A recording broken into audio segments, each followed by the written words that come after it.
This episode of Flip the Script podcast is brought to you by Beats on Film, a production company ran by director and producer Shatik. He shoots all my videos. He has me clean, mean, and on the scene. Let's go, Shatik. Follow him at Shatik, the producer, on Instagram. G-Money! Yo. What's up, man? What's going on? What's going on? We back at it. Hey, back. Hey, I'm excited. Woo! I know you're excited because this is right up your alley. Oh, well, This is nail right there. Before we get to our guests, we have to do our... How you doing?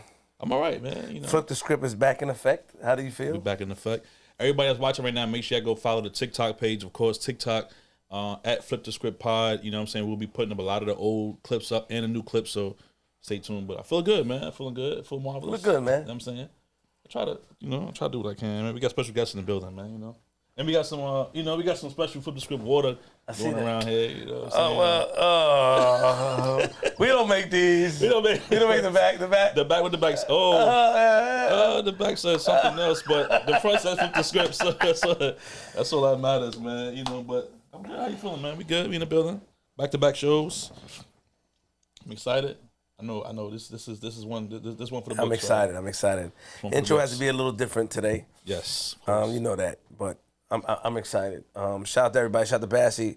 Shout out to the whole team. Shout out to Shatik. Shout out to everybody. Beats on Film. We are in the building. I'm excited about this guest, but G-Money. Yo. Episode 201. Hold up. Let me do it. I know where you. I got the. We made it, G. Okay. Let's go. 2022. 2022. We got a special guest. Yes. Legend. Facts. One of the producers, he's excited. He said, "Who coming?" Like, he tried to act cool and corny. Try to hide. He excited. Look. Hey, get out of here. Bassie's excited too. Oh, I forgot. Yeah. Yes. Yeah. I'm smiling like that. Yeah, I see. Legend. Facts. I mean, I could just call him that. Hall of Famer. Motivation. Pioneer. Also, he's changing lives. Facts. With yoga. I've seen. We've seen the transformation. Round of applause for my man, DDP. Let's go. Yeah. What's up, man? Throw it up one time. Oh. How you feeling? That's soft bag. Welcome. I never had a bad day in my life. Wow. Plenty of sore ones. Plenty of ones that I went, oh, gee, goddamn. Because people can say what they want about professional wrestling, but you can't fake gravity. It's a fact. Gravity will fuck you up. Why do you think that people look down at some point on wrestling? No, you're right, though. It's funny because the people, as because you're one, that love it. When people love wrestling, they just appreciate the art form. And what the art form is, if I walk out there in front of 20,000 people, which I've done a ridiculous amount of times, and my music hits, I know that they know. And they know that I know. And I know that they know that I know that me and my partner both know who's going to win before we walk out there. So how the fuck do you make them care? See, that's a secret. And only a few guys, really get it. Do you think that by them turning it into the entertainment value, do you think that it was a good thing or it might have been a bad thing? Like calling it, But it could have been a good thing and it could have been a bad thing. It's like, I think that today, I think it was looked down so much more when they didn't tell them. And now that they've told them, and let's just do numbers, because it all comes down to what's the money? Got it. What's the numbers? Like today, how many different forms of streaming are there? Like Netflix changed the world. It did. And then, Amazon Prime and Hulu and, whatever. They're fucking Peacock and Paramount. And they're fucking, who doesn't have streaming is fucked. So you got to get your streaming. DDP Yoga, now, the best streaming ever. But just thought I'd say that. Bottom line is that there's so much type of streaming that the universe has changed. Like when we were on in the 90s, and it started in 95, when Eric Bischoff and Ted Turner decided we're going to go head-to-head with WWF at the time. Yes. Vince McMahon. Like here. And the day that happened, it did this. Because it leveled the playing field. We'd win, they'd win. They'd win, we'd win. But what happened, instead of just that 3.5 million people watching, it went to 4.5. It went to 5.5. Then it went to 7. And then it went to 8 million people. It just kept growing because competition breeds it breeds taking it to the next level. Mm-hmm. Like, just look at the Super Bowl. What we've seen in these last few weeks are some fucking amazing football. Mm-hmm. And whether your team won or not is irrelevant. Guys stepped up because of the level of competition that was laid out there. We'll go back to the 90s. Man, there is no way that you could have told me. Eric Bischoff told me plenty of times, who ran WCW, that, we're going to kick Vince McMahon's ass. And I used to think, what the fuck are you smoking, bro? Because, that's never going to happen. I'm part of this company. I'm part of this team. And just knowing what a mega force Vince was at the time. And then the NWO, that whole angle and everything started in my garage, drinking beers. And Eric Bishop been talking to Scott Hall. Kevin Nash is my brother. So is Scott Hall. So bringing that together and turning into what would be the NWO, which changed the face of wrestling. It did. It did. And it blew it through the roof. And as it blew it, my career went with it. And so, do I think it's a bad thing that they went, no, it's not real? Like, fuck, it's predetermined. But, before we get into, because, if we let DDP go, he'll change the format of our show. He's going to go right into it. He'll change the format. We got to go to how Flip the All right, Script before does we it. go anywhere, since I want to change the format, look, I got some tequila here. Let's get right. We ready? We're going to jump on that, right? How do you want to do it? What you want us to drink? I don't drink DDP. Yeah, What you want me to there's multiple glasses here. I didn't put them there, so I'm assuming you guys are going to jump in. DDP. Come on. I don't drink, bro. You don't drink? You don't drink because you can't? I can, but I just don't. Okay. Well, you don't need to. Are you going to drink with me, G-Money? I'm definitely taking a shot with DDP. Fucking A. Are you crazy, man? You don't turn out a shot. The DDP, what? I made it a small one. You gonna peer pressure me, DDP? No, I said no. Don't drink it. Come on, I want to use this against you. I want to use this against you. Hey, I would if you said you can't. I would say God slap it the fuck out of your hand. Now you want to slap things out my hand?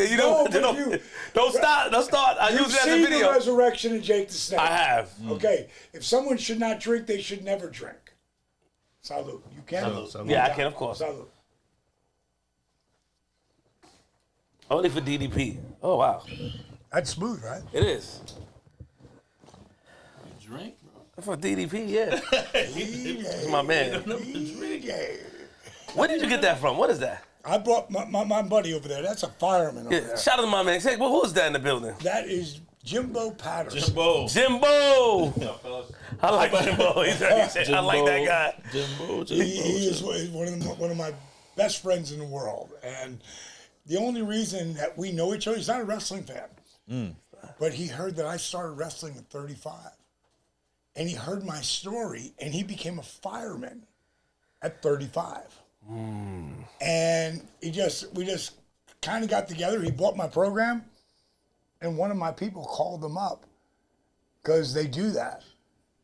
And then when he heard he was a fireman, he gave me the number. He texted me the number, and then I called him up. And he's like, wait a minute. The guy who owns DDP Yoga is picking up the fucking phone and calling me? I do it all the time. But we go back that far, and back like 15 years now. Saved my life. My man Jimbo. Crazy.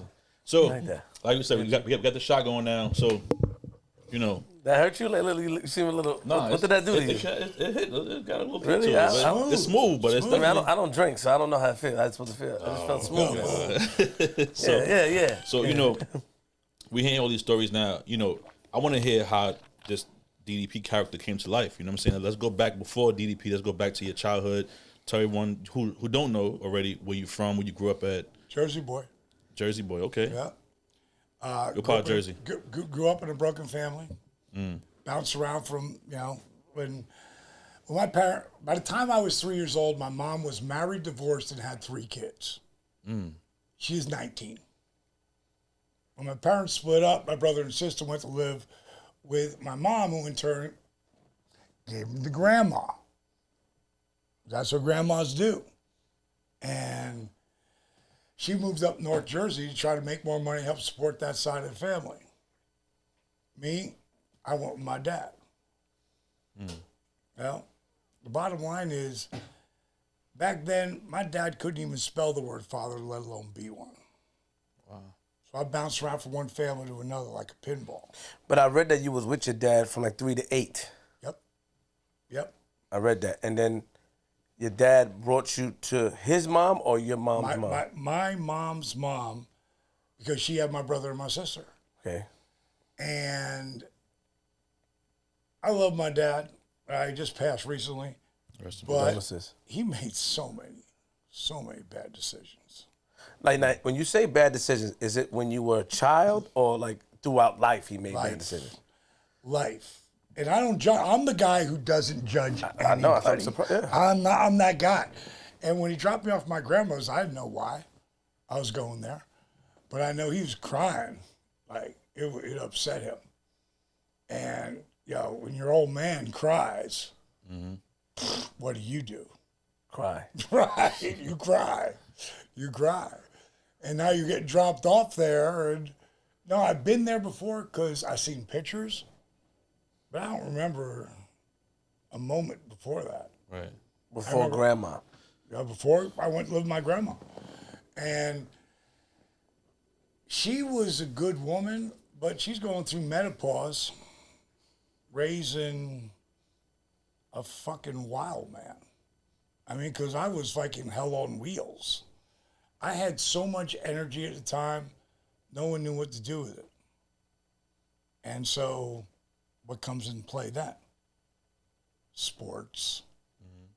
And like football, like put me on a football field, defensive end, offensive center, going both ways. I found my spot, because what I didn't know at the time was I didn't know how to read, but I couldn't read. And I didn't realize it until I was in my 30s. I just thought, I'm just really bad at this shit. But I was reading at a 3rd grade level at the age of 30. So trying to focus in on reading when you can't read because you don't have, you're dyslexic and you have ADD at a time that no one knows what the fuck ADD or dyslexia is. They just thought we were stupid. But I know I'm not stupid. But I'm not as smart as that person who can get those words right out of their mouth as they're going. So as you know, and you remember back in class, how they would go around the room and, your turn to read. Like, I'd fucking slap that dude in front of me or do something to get myself thrown out of that class before I could, because let me back up. I tried to read. And when you got that, I read, I can't read. And now everybody's laughing. Right. Like, that's probably the only times in my life that I can look back and go, wow. Like, zero confidence. So how'd you go on with school then? How'd you progress the grades? I cheated. Got you. Because what do? What do you do in life if you don't adapt? Now, one of the really amazing things about bouncing from one uncle's or aunt's family to another, like being put in a position where you bounce from one family to another like a pinball. There's two ways you can go. One, you do this, and you don't even talk to people, and you come like,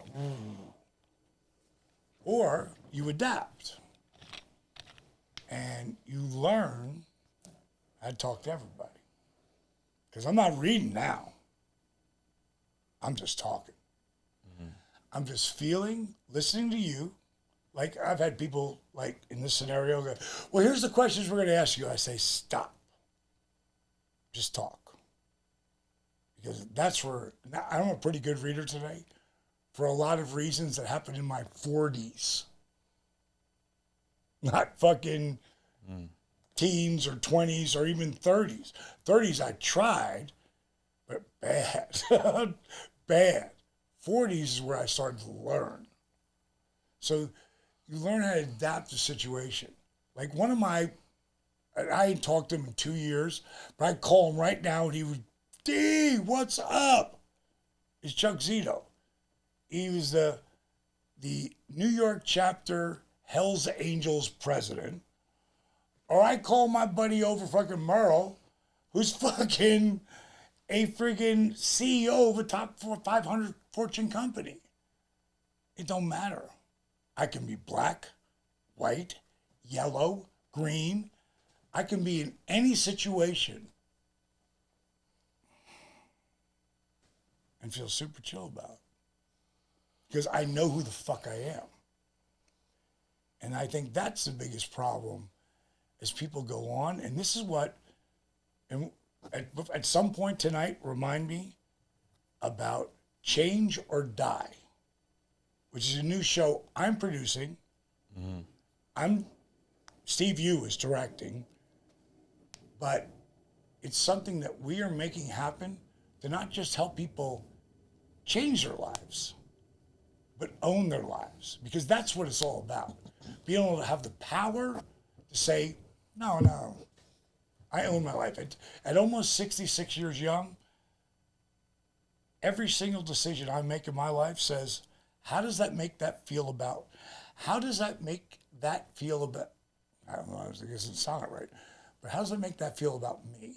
Or how do That make me feel about. Thank you. How does that make me feel about me? Thank you. That's what I was missing there. How does it make me feel about me? Everything I do, like I don't fucking do it anymore, unless it makes me feel really good about me. That's super powerful. And when you can do that, wow. So you feel good being here today? Excuse me? I said, so you feel good being here today? No, I love being here today. We appreciate that. You know, Marlon is another one of my brothers. You know, Dusty, when he died, the American Dream. Dusty Rhodes, yeah. When he died, his son, Cody, was one of the biggest stars in the world in professional wrestling today. And like my nephew, since I've been mentoring since he was 12. When he died, I'll never forget where I was at the airport. It chokes me up. Just think about it. And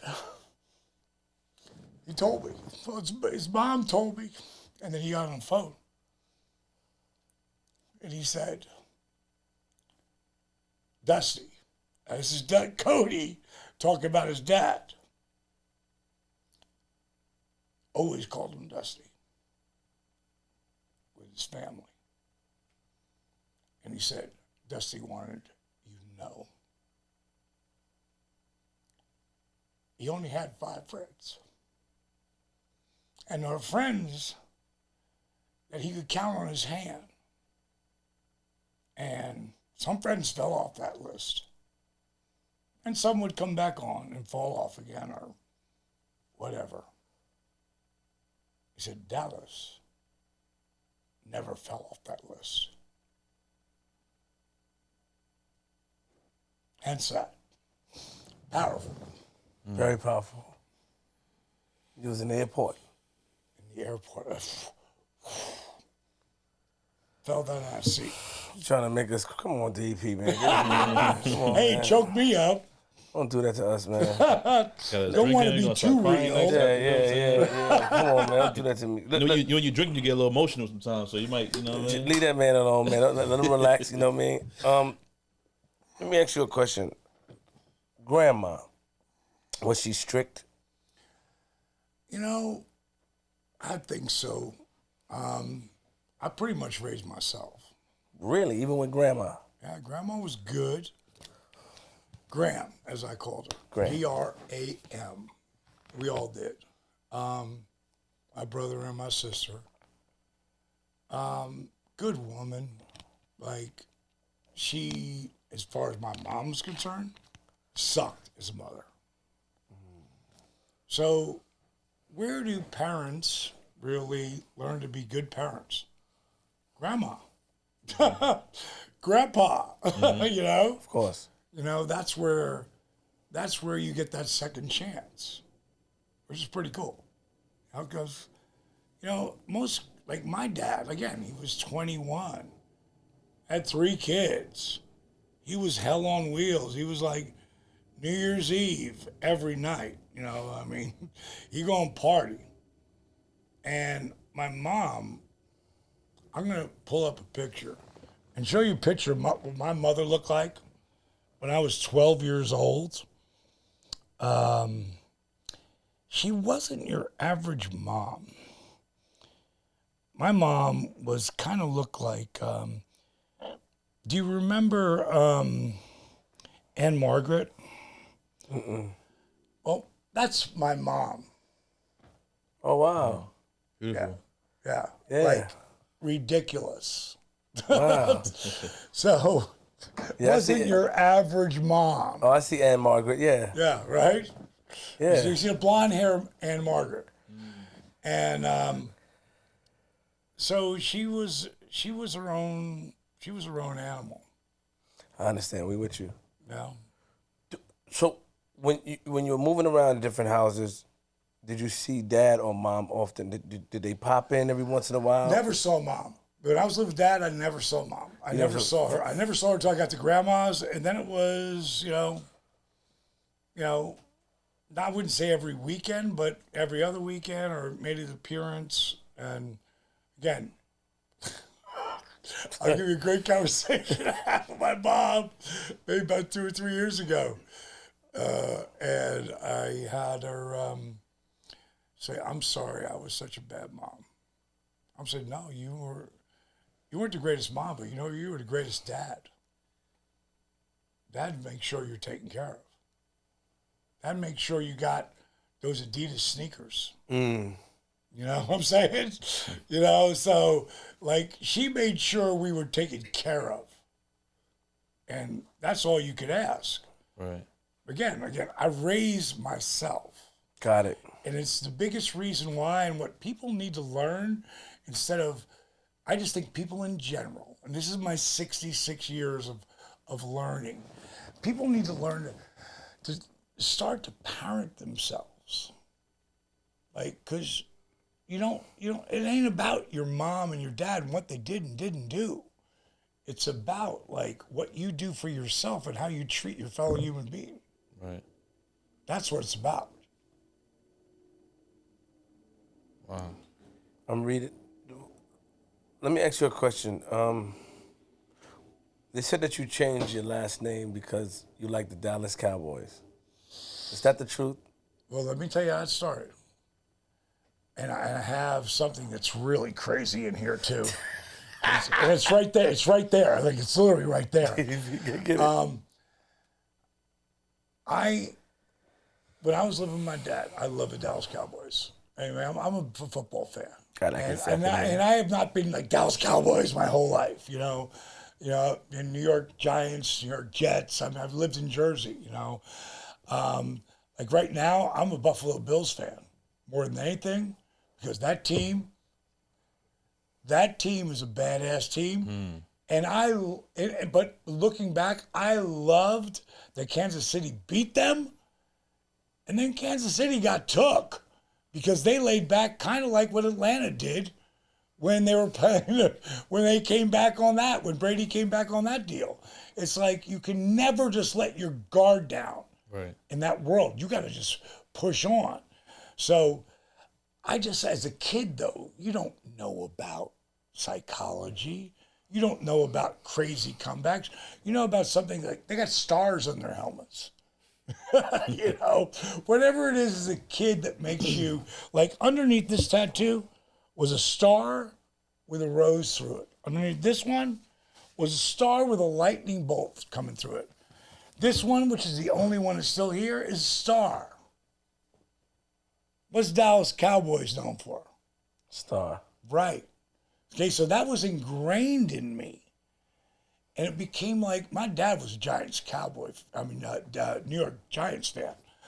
And does the New York Giants like the Cowboys? They fucking hate the Cowboys. So it wasn't a negative thing to me, but he knew I liked them, and it would be like it became a nickname. And I always liked the name Dallas. So when I decided to be a wrestler, and the first time I decided to be a wrestler, I was 23 years old. And it didn't go anywhere, but I had 3 matches. This, I don't know how this happened, but my brother-in-law Paul got this delivered. Look at that. That is in 1979. Big time wrestling at the West Indian Social Club, West Hartford, Connecticut. Indian. December 7th, 1979. Kevin Sullivan versus the big and handsome Dallas Page. That crazy? I just did a movie with Don Johnson 10 months ago. When I'm in the commissary, some kid goes to me, hey, you ever hear of Tito Torres, TDP? Look in the front, what's the top name on that card? Tito Torres, the champ. He goes, that was my grandpa. I go, your grandpa was Tito Torres? He trained me. I had 3 matches. On the 3rd match, I hurt my knee bad. It's the same knee that when I hit by a car when I was 12, hit my knee, my face bounced off the hood, and I blew 42 feet from the point of impact. I was a football player. I played hockey, but football was my love. No more football. There was no rehab in 1968. It didn't exist. Right. So they took it away. This guy says to me that, did you know my grandpa? Like, God, did you just say Tito Torres? My brother-in-law Paul sent me that a year earlier, and I said, this Tito Torres? He went, oh my God, because will you send that to me? I was like, absolutely. Because he didn't have anything from his grandpa. Like, you talk about the way God works. Like, God works like crazy, man. I thought so. When did you play basketball? I thought you played basketball. Oh, that's, again, they wouldn't let me play football. What do I have? Do I have, like, education? Could I study, like, as hard as you or you? What am I going to get out of that? I can't fucking read. So there's 2 sports I could play. And I got to tell you this, because we're in New York. I find out that Dr. Nicholas worked on Willis Reed and Joe Namath. I begged my mom to take me to see him. So she does. Makes it happen. I'm like, holy fuck. He's going to get me so I can play football again. And what he tells me, you're never going to be Joe Namath. You're never going to be Willis Reed. You need to get and hit the books and start studying, because your physical athletic life is over. And later on, I would get to know I could play baseball or basketball. I sucked at both. Like, I wasn't bad. I fucking sucked. Baseball, you gotta have at least someone to throw the ball to you. But basketball, well, you can dribble by yourself. You can shoot layups. You can shoot foul shots. There's so much you can do by yourself. Again, parenting myself. So, in 7th grade, I didn't make the basketball team. Coming off that knee injury, basketball, and why they would let you play basketball with a bad knee like mine is kind of crazy. Jump, jump, punch, move, move, move. There's so much damage that goes to the knee. You want to know the strongest joint in my body? 2 knees, 2 shoulders, this knee. I don't know why, but it is. It's the strongest that I have. So I went down that park, and because in 8th grade, I sat on the bench. I never sat on a bench in my life. That was never going to happen again. I saw my freshman year, we went 17-0. I started as a freshman. I want to go back to freshman. 8th grade, I sat on the bench. Freshman year, we went undefeated. We went 17-0. Basketball. Sophomore year, they didn't. I was killing it, scoring 30 points a game. Long hair in a Catholic school. You're never going to play JV. Or I should say, you're never going to play varsity. I cut my hair. I started the next game. I scored 12 points. And as a sophomore, there was 3 of us from that undefeated team all starting. Then I got kicked out of school. Why? Kind of embarrassing. Come on, DDP. Come on. This is... Yeah. Here we go. What did you do? Well, 2 of my buddies threw... The girls' locker room was across from the boys' locker room. They threw her in the... It was like something happened all the time. And bottom line is, as she was leaving, I said, everybody's dressed. So I mooned her. I was wearing a jock, but I'm the one who got no, you're out. And you know what was really cool was my ground? She came down there. I thought she was going to want to kill me. What do parents do who really love you? I'll talk to you. They stick up for you. And it was a stupid thing. And I was like, it was my fucking jock. I didn't say fucking, but I said it was my jock. And it didn't matter. But I ended up going to another high school, which is where I grew up. And Still in Jersey. Point Pleasant. Okay. And I did pretty good, I'm the kid that if I would have stayed back that 1 year, and I wish they would have pushed me back, because sometimes kids need that 1 more year. And then they go from here to here. I never would have played professional ball, but I would have, gone D2 or something like that. Right. It would have taken my game to a different level. So back then, they didn't care about injuries. They didn't care about the grades. 'Cause your grades are probably still bad They at the time, they were right? poor, but I passed. Okay. I passed, again, I had people write my shit. He cheated. He said he cheated. I cheated. I mean, it was what it was. Right. I mean, Muhammad Ali was dyslexic. Jay Leno was dyslexic. How did they get through? They got through because of their charisma, because of their fortitude to, they knew they weren't stupid. Right. You said that you got hit by, before we move on, I want to progress. You said you got hit by a car at 12. What the hell were you doing? Oh, God. Yeah, DDP. We want to know that. I'm going to have to take a piss break at some point. So, Sure, whenever you... Just saying. All right, so that day, my gram, it's snowing. And there's again, we're up here. We're not like in Atlanta where it's a half-inch of snow. Everything shuts down. But here, we live through the snow. And I've seen it all over. I don't know what you fuckers do up here because the cars and the snow is all over. If it was ever like Buffalo, you'd be screwed. But it's they're snowing outside. Wear your boots. So let me ask you. Are you wearing boots to school in your grade school?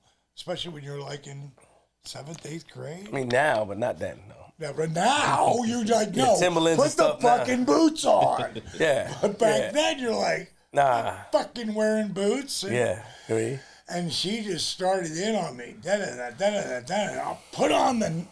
There's some F-bombs flying as I'm tying the fucking boots as tight as I can. Fucking so pissed, and because it's fucked my quan up because I'm not going to go to the school bus station. We got our own. That's so we can be with everybody through the whole bus ride. Dyslexia, I wouldn't say so much as ADD, because like boom, boom, boom, boom, boom. I can do 5 things at one time today. Actually, pretty fucking well. Back then, not so much. So as I'm coming out to the street, I want to get the candy. So I'm like, Stan, watch the bus. Now I'm looking, there's the bus. As I walk out in front of the car that's right there. And I'm sure that woman's jammed her brakes on. But she's in sleep. And it hit my knee, my face bounced off the hood. And I flew 42 feet from the point of impact. And the only reason I know that is because of the story that, like, when something happens in my life that's, like, impactful like that, and I wake up and see a woman named Deb Bettiges, bright red hair, and she goes, oh, my God, look at his face. Because my nose went, you know, my eyes went, because I got like, you know, and thrown. An ambulance never even came. Because, you know, it's Jersey, 1968, and snow and slush is everywhere. Cop car came up, slid me in, took me to the deal. Now they're cutting my clothes off me as they're taking me in the emergency room. That's the most I know. That's the most I remember. So you cheat? Did you cheat in high school as well? Everywhere. You cheated everywhere. You graduated from high school. Yeah, like at a 289, 287. I was right at the end. You'd think it because I was tall, you know, but I slipped through, and the teachers loved me. We can see why. You know, because I'm me. You know, I'm become same guy back then, except for way more energy. What made you want to get into the wrestling? What was that trigger for you to say, I want to do wrestling? I started younger. I started like I was like 15 because, you know, I watched, you know, Bruno Sammartino, and I watched Handsome Jimmy Valiant, which Handsome comes from Handsome Jimmy Valiant because I loved him. I was like, wow, I didn't realize he was so hot. He's doing his promos. You know, but and I'm not a pot smoker. I'm not a pot smoker. Like it's something that doesn't agree with me. THC doesn't agree with me. But wow, the bigger than life wrestling persona. Like I know who I am today, and I kind of had a really good idea back then. I know I'm bigger than life. The only guy I would say is bigger than life than me is The Rock. Like that fucker is like Ric Flair. He's in a different plane, you know. But Stone Cold Steve Austin, who I think in the wrestling one was way bigger than I was, as a human being, me together, we're the same. You know, he's one of my closest friends and has been for 28 years. And there's certain people who are just they're on a different plane. You know, whether it's Denzel Washington or freaking Brad Pitt. Got it. They're on a different plane, you know? And knowing who you are is so important, but knowing who you want to be is more. Like, fucking, and I heard Gary V. You know, a lot of people know who Gary V is today. He says, like, fuck, fake it till you make it. No, fuck that, Gary V. I love you, bro. But fucking fake it till you make it is so important. It's because of who I want to be. And the reason why I took the name instead of when Paige Joseph Falkenberg which is my given name. I know. Stop trying to be Diamond Dallas Page, this bigger than life wrestling persona. And Diamond Dallas Page started to take on the characteristics of Paige Joseph Falkenberg. And it's just a knowledge of being comfortable in your own skin. And I'm going to be that fucking guy. Like, you can't tell me who I'm not. Because I already know what I've done and what I continue to do. Like, when I talk to my buddies, like, again, I'm 66 in another friggin' 2 months. All my boys, they're all fucking retired. And I'm like,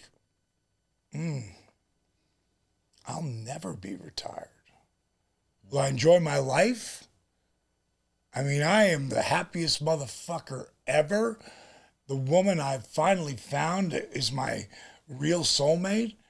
And people throw that word around. But there was a point when she sent me a text and it said, finding one's true soulmate is finding someone who speaks your language. So you don't spend an eternity translating your soul. How crazy. That was crazy. Crazy. Like, I knew it was like 1978 or 1979. But I wasn't sure. But actually, this is the second match I ever had. December 7th, 1979. Like, what the fuck? Well, look, that's me and Book on the next page. I'll tell you what, the dreads, the whole deal, tell me someone did it like he did it before Booker. Nobody.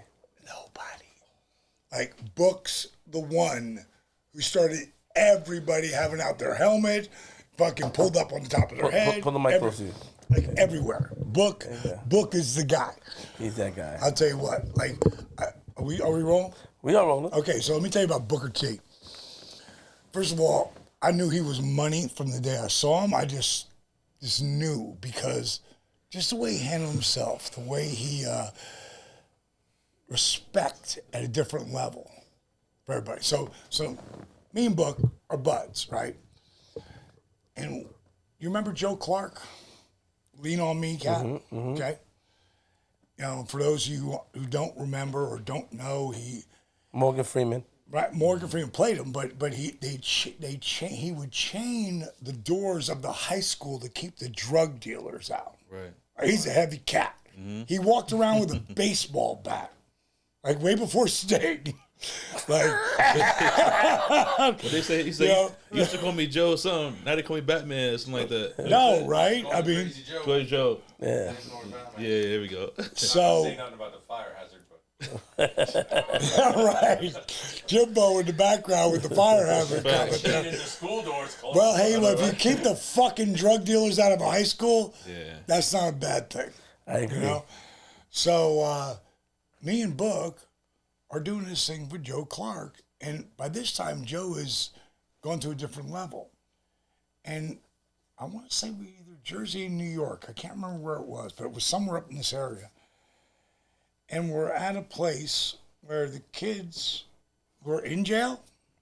It's not like you fuck up one more time and you're going to jail. It's like, no. You're going to jail. Like, this is like the spot in between where they were at the county prison. And now this is where you're at before you go to the real big house. So I get up and I do my shit. And it's pretty fucking impressive. Until Book gets up there. And Book, he talks about fucking, and he gets them going and gets them laughing and gets them going and live. And then he talks about being a gangster. And holding up 7-Eleven, not 7-Elevens. I think it was fast food places like McDonald's, Burger King. I could be wrong about that, but something like that though. And they got they stole from 20 some different places until they got caught. And then they got caught. And then he went away. And he did years. He did. He did like the big time years where you were a young man being in a prison system. And you can't say I didn't do it, like you did it. And it was his brother Stevie Ray. Now I'm listening to this for like the first time ever. And I'm like right with those kids. I'm like, wow.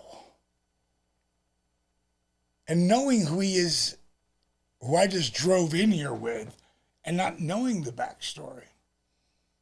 And no one knew. Like, no one. But Booker T trusted me to say it in front of me. And when I heard that, man, we got in that limo going to our next place we were going to. I was like, Book, wow, that was heavy, man. I was blown away, bro. I go, man, what you have overcome, the person who you are today.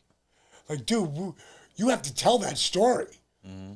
He's like, I'm going to, just not yet.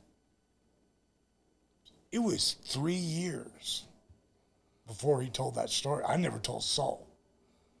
Because if you're my blood, my fucking brothers, like I ain't.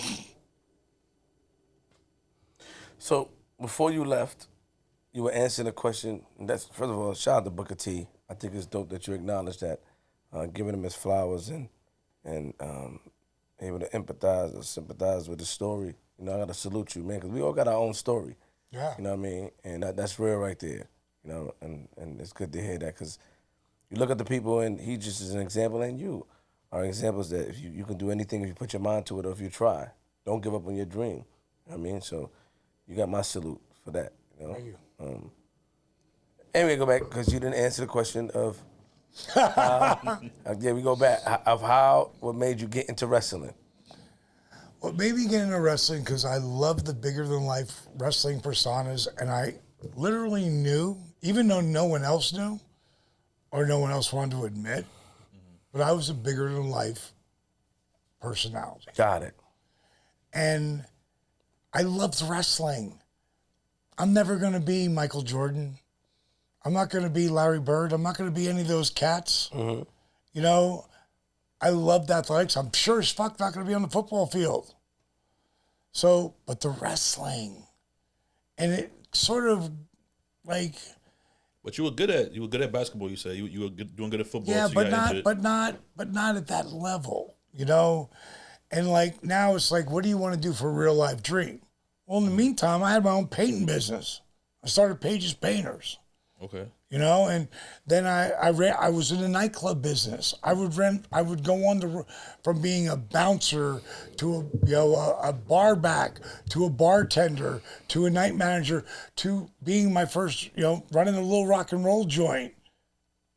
And guys can say what they want, but if they're straight, and there's anything wrong with not being straight. Yeah, please. But if they're straight, it's about the booze, in that scenario, the broads in the party. It's all about women. Like, why do you play sports as a kid? BBP. What is that? BBP, Booze, Broads, Party. There you go.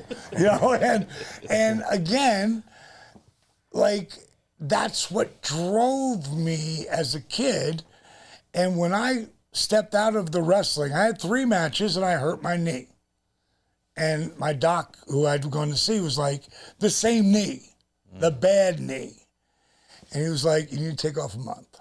Then you can go back and go after that dream. Mm-hmm. But I got a chance to run this little rock and roll joint. It was a little place. It was so much fun. And the booze, the broads, and the party derailed me. So now I go to Houston, Texas, and I'm down there, and I'm freaking doing. And I love country music. I love rock and roll. I love rap. I love it all.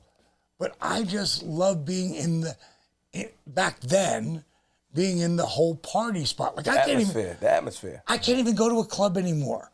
I can go in, out. But back then, if there wasn't like a good party atmosphere, I wasn't going. Right. So I get a chance to come back to it all. And now I'm running. You have to understand that because I walked away from it, and my dream went from to there. WrestleMania happens. I was so mad at myself. I was so mad at myself that I wasn't focused on the dream. So when I seen WrestleMania happen, I'd watch and watch, oh, so mad. And I'd stop watching, and then I'd come back, WrestleMania 2, WrestleMania 3. You know, like, I was so mad at myself, I stopped watching wrestling. And then one night, I'm flicking the channels. Remember how we used to do it like this? You know? And I see Gorilla Monsoon. Now, one of the person who turned me on to Tito Torres was Gorilla Monsoon. He was in Asbury Park Civic Center on the ocean. Me and my buddy John Shipley. I got to tell you this. I ran around outside, and all the wrestlers would be outside because there's no AC in that place. So they'd be outside getting some air. Hammer! Greg the Hammer Valentine. Remember him? How do I get into wrestling? Fuck off. And he walked back inside. He's being a heel. You know, I laughed. And later that night, Gorilla Monsoon, who's got his whole leotard because he's, 400 and some pounds, when he gets out of the ring, the match is over, his bag's right there. He's leaving with everyone. He's leaving. We're running. Gorilla, how do we get in wrestling? How do we get in wrestling? He gave me that guy's number. That's how I got into wrestling. So now it's years later, and I'm turning the channels, and I see Gorilla Monsoon. And he's with a cat who's got a leather coat on, a boa around his coat, crazy sunglasses, and a crazy do-rag, and it's Jesse the Body Ventura. Ooh. Now, I've never seen this cat before, but I'm like, who the fuck is that? Like, this guy, like, he's mesmerizing. And who's the first guy to walk through the curtain? He's got a bag over his shoulder, got Fu Manchu, got long black hair, and that fuck, he walked with swag when really not many people knew what swag was. And the way he walked to that ring, I'm like, who the fuck is this guy? Like, now I'm stuck watching wrestling. This is 1986. I'm running a big club in Fort Myers now, Fort Myers, Florida. And I was just blown away by what Jake the Snake Roberts did in the ring. And when he cut that promo afterwards, I literally called the guy, John Shipley, who I started wrestling with, and said, John, I don't want to sound stupid here, but I just saw Jake Roberts in the ring. Did I miss something? Is some matches real and some matches not? Because I couldn't see through his shit. Couldn't. Right? Am I wrong? You're not wrong. You You're right. couldn't see through his shit. So, boom, I'm sucked right back into being a wrestling fan. I go to fucking Tampa. I got this big club in Fort Myers, Florida. So now, and I'm going to tell you how my movie starts. My movie starts with some kick-ass rock and roll music. And you see a 62 pink Cadillac drive into the parking lot. And you see this cat out there. He's got a fucking white cowboy hat on, a white USA jacket, white socks pulled up to his knees, white shorts. He's got a cocktail in his hand, a whistle in his mouth, and a flashlight directing people. That's my dad. That's my dad. Because when he wasn't ironworking, he would find his way to be with me later. But you don't know that later, till much later. You just think he's some character out there. As I roll into my spot, which is number one, roll in the club. Number one, how you doing? Bing, bang, boom, in the club, and now you're the mayor. You're buying drinks, shit's flying, pussies everywhere. You're fucking living the dream at a different level. Club's fucking so packed, you work your way through it, you work your way through the crowd. Now you're in the door, there's no people, thank God. You go back, you go in your office, you grab your keys, and there's 2 monitors there. And as you grab your keys, you look over and you say, who is that big fuck? And you look a little closer. And you look a little closer and you go, no fucking way. And you run out the door. And you start to go in the club, but you know it's too packed. So you run around the outside of the club. You run in the front door. And you say, Judy, did a guy walk in here that looked like Jake the Snake Roberts? And she goes, yeah. Everybody thinks it's him. And then you run in there like the mark of marks.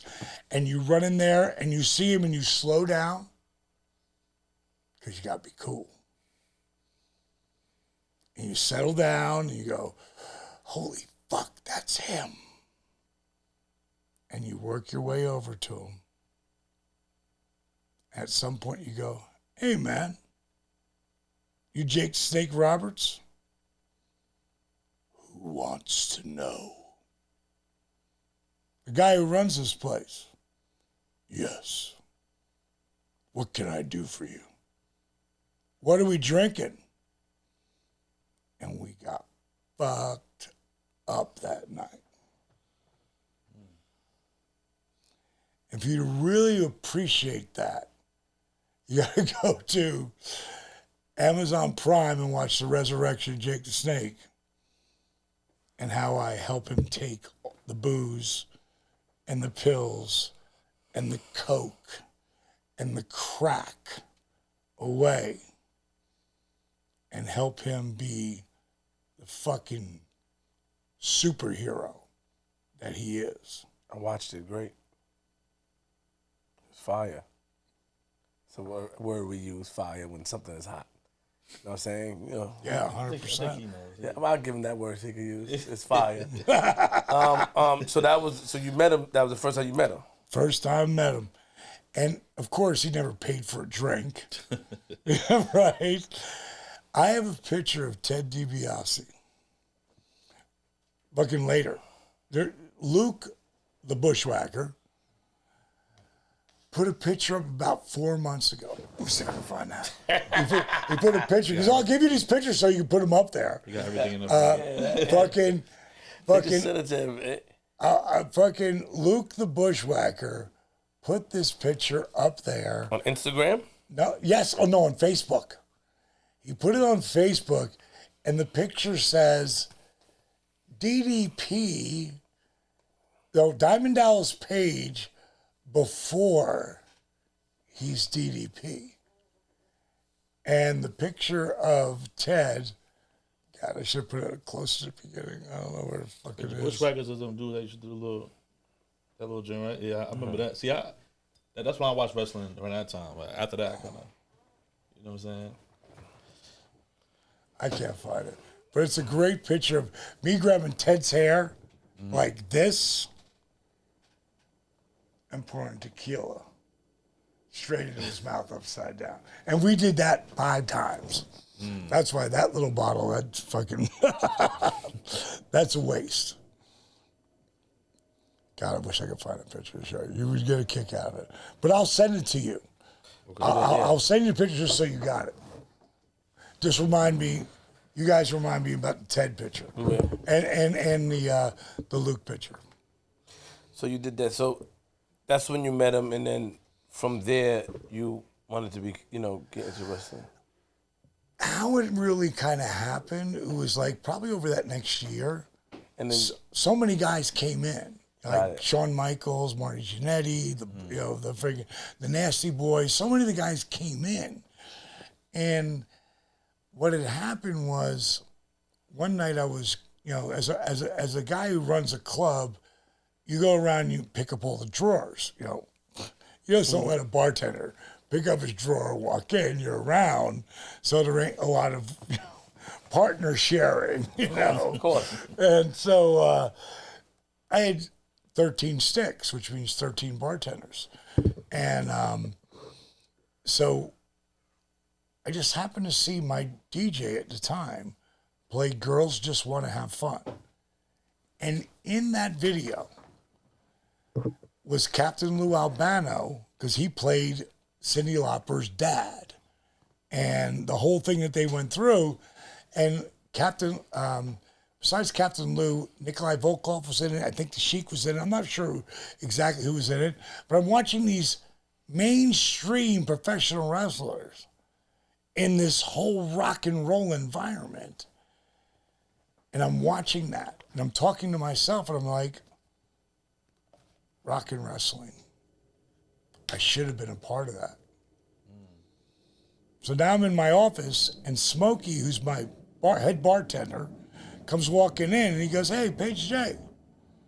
Now, we're all sitting around. We're all drinking after hours. "What do you mean rock and wrestling? You should have been a part of that." I said, "Well, I tried it when I was a kid." He goes, "Get out of here. How old are you?" I said, 23. He said, "What was your name?" And I tell him, "Handsome Dallas Page." He goes, "Whew, you can forget about using that gimmick anymore." And everybody laughed. And later on, now we're drinking, and now the wrestling thing, because Jake, Ted, all these guys are coming in, and I'm doing commercials at this point where it's not just synthesizer voices like Thursday. It's like, "Ooh, yeah, don't miss Hot Legs. Wednesday night, $1,000 in cash and prizes. Ooh, yeah." Like, I'm doing Mach, I'm doing Hulk, I'm doing Jesse, but they don't know it because these fucking guys come in the club. So, and I'm in the back, and at some point I go, I'm too old to be a wrestler. I was 31. I said, but, Jimmy Hart, he's a manager. He's got the Hart Foundation. I could be, and that's where Diamond Dallas Page comes from. I said, I could be Diamond Dallas Page. I could have the Diamond Exchange. I got a really good buzz going at that point. And I write it down. And then before we get ready to leave, I get this idea of, there's not a lot of beautiful women in professional wrestling. Miss Elizabeth's gorgeous, but she's girl next door gorgeous. What if I had a whole stable of the ladies and they were called Diamond Dolls and they were stripper hot? And Smokey goes, "Oh, that'll be a stretch. Ooh, shot, drink. And so the bottom line is everything that I said there, I wrote down. Just fucking around. Not wrote down like, this is my dream, this is my goal, this is going to become reality. I'm just writing it down. And I tell people all the time, just don't think it, ink it. Like, when you ink something... I know that was good. Just leave him, let him talk. Like, what I do... See, you're going to get his phone. See, you hyping him up. Now, I'm just going to say to you, like, when it comes to alarms, look at these alarms. These are all my ideas that I come up, like, that's for tomorrow. They're in green. The other ones are they're coming. Again, going to be 66. Just don't think it. Ink it. Print it. Burn it into your brain. Because no matter what, that's how it becomes real. Look at Dr. Dre. Like, what the fuck did he do? Like insane. When I saw The Defiance on HBO. Oh, right. Whoa. Those three guys together took something that was an idea And brought it to something else. Yeah. Think of the first rappers, and I want you to think about this. And I don't know who they are. Whether it was Grandmaster Flash or whatever, for me not knowing the music as well as I should. Whoever that was, how many guys were in the corner rapping? And then one guy, I don't know who it was, but one guy said, I'm going to make this a record. How many people laughed in his face? A lot. Everyone. Fucking everyone. When I became a wrestler and I started icing my knees, you know why here, but both, and my back, everyone laughed at me. When I started filming my matches, everyone laughed at me. You know what tells me when someone starts laughing at you of something you believe in? You're on to something. That's a fact. But you can't quit. But whoever that person was, and I really want to know, because I tell this story all the time, but I don't know who the one part, and it's one person that got that deal as someone who rapped in music. It's the hugest part. Country and rap are fucking together so huge that sometimes they intertwine. They do. And what the fuck? Like, how awesome is that? You know, it's like, but the country was around forever. It was. The rap was not. It was something that was created. It's kind of like Rob Zombie's music. Rob Zombie's music's so off there, like, there's not music. I did his movies. I fucking worked out with him. I know him. Like, he believed it. That was it. And this is something I tell everyone. Never underestimate the power someone gives you by believing in you. More importantly, way more importantly, never underestimate the power you give yourself by believing in you. That's my quote. That's nobody else's. And I said it when I was inducting Jake into the Hall of Fame. It wasn't written. Everything else was written. That was something I felt like. So you have to believe in yourself when no one else does. And I say it in my movie, my documentary, Relentless. I say it right at the end. You have to be relentless. And whoever that first rapper was, and I'm counting on you, DJ, because I'm counting on you. That's DJ and Flip. DJ Flip, sorry. Fucking, I'm counting on you, Flip. All right? I'm counting on you because I want to know who The first rapper was? I want to know who that is so I can tell that story. And I don't care, you know, and that first rapper maybe never really got past that one-hit wonder or whatever. But one-hit wonders are amazing. One-hit wonders give you that feeling in your heart that you grew up with it. And that was a moment in time that shaped your youth and what you thought from there on. Well, as far as the hip hop, I think they're still debating about it. To be honest, I think, you know, some people would say the DJ was the first rapper. You know, there are people who say that DJ Hollywood was the first person because he put a record out before rappers put a record out, I believe. And he was DJing, but what he would do was he would put words together over records, and then he recorded himself doing it. So DJ Hollywood arguably is the first person who kind of put a record out. Then Did they sell records from there? I'm not sure all of the all of the logistics. You're a DJ made for the notice, but man. I know DJ Hollywood was arguably one of the first people who do a hip hop record, and I know Kool Herc is the guy. DJ Kool Herc is the guy who started the hip hop. Sugar Hill Gang was the first, right? First commercial, and I think Rapper's Delight, and I think that was the longest. Rapper's Delight. That was. I think that's the longest hip hop record in the Guinness World Record. So, if we go that direction, they say Hollywood, then Kool Herc, then But Who it, did the ha- record but though? But it has to be whoever got the record deal. so Sugar Hill Gang. And the reason I say that is because even if you do something that's powerful, and that opens it up to, that's something that you have to give that credit. Nah, for sure. But who got? I'm going to get a record deal, and there's fucking from rock acts back in the 80s to fucking before fucking Barry Gordy. Okay? Let's go back there. Talk about it. That's heavy shit. Okay? Because that's like, like everybody knows that Elvis wasn't color. He wasn't white. He was fucking, he could go anywhere and fucking be accepted because he was there and fucking learning from black people. That's a fact. No, a fact. And Eminem talked about that shit. It's just right.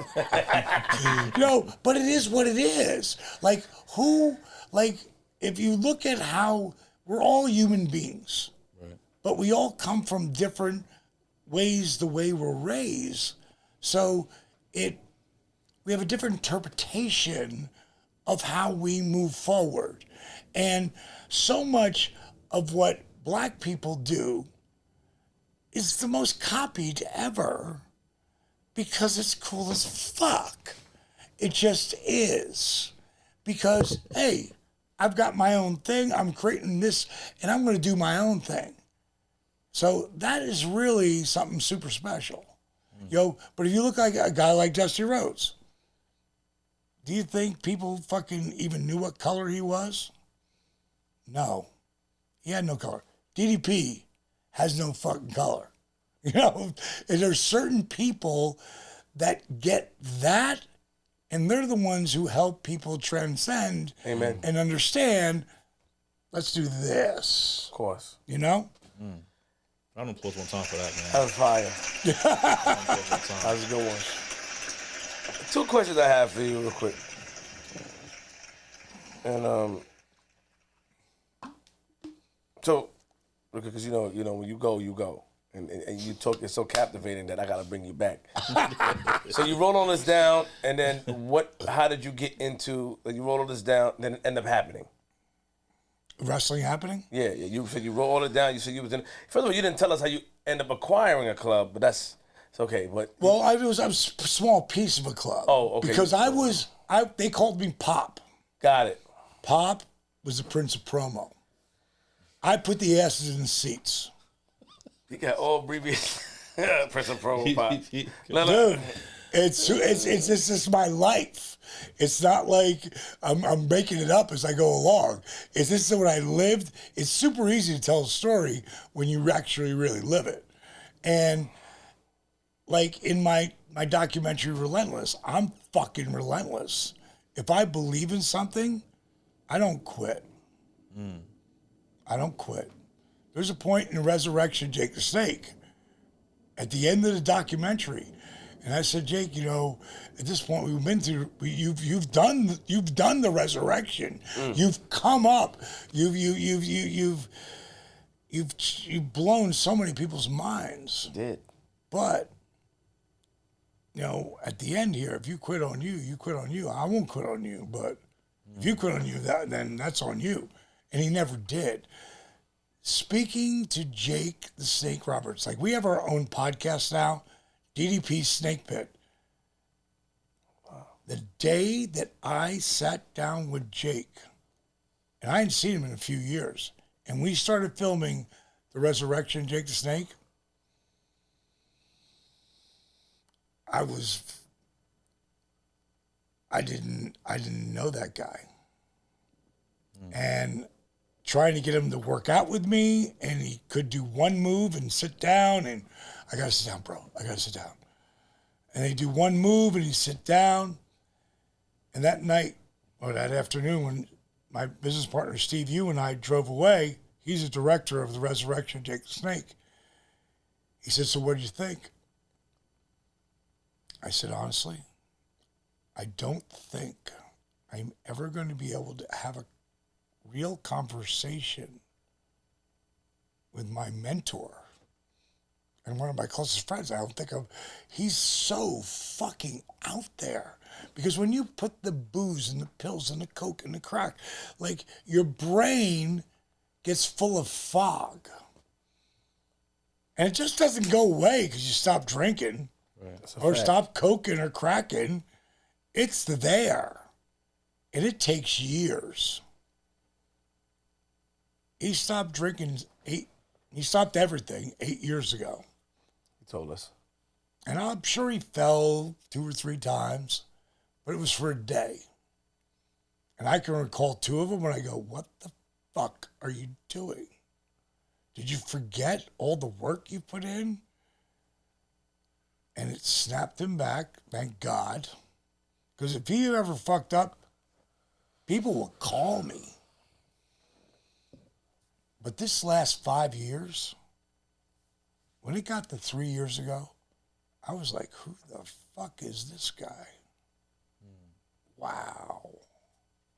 Like, he's smarter because he had the greatest wrestling mind ever. You have to understand, think about it as ballet, like really fucking physical ballet, and acting.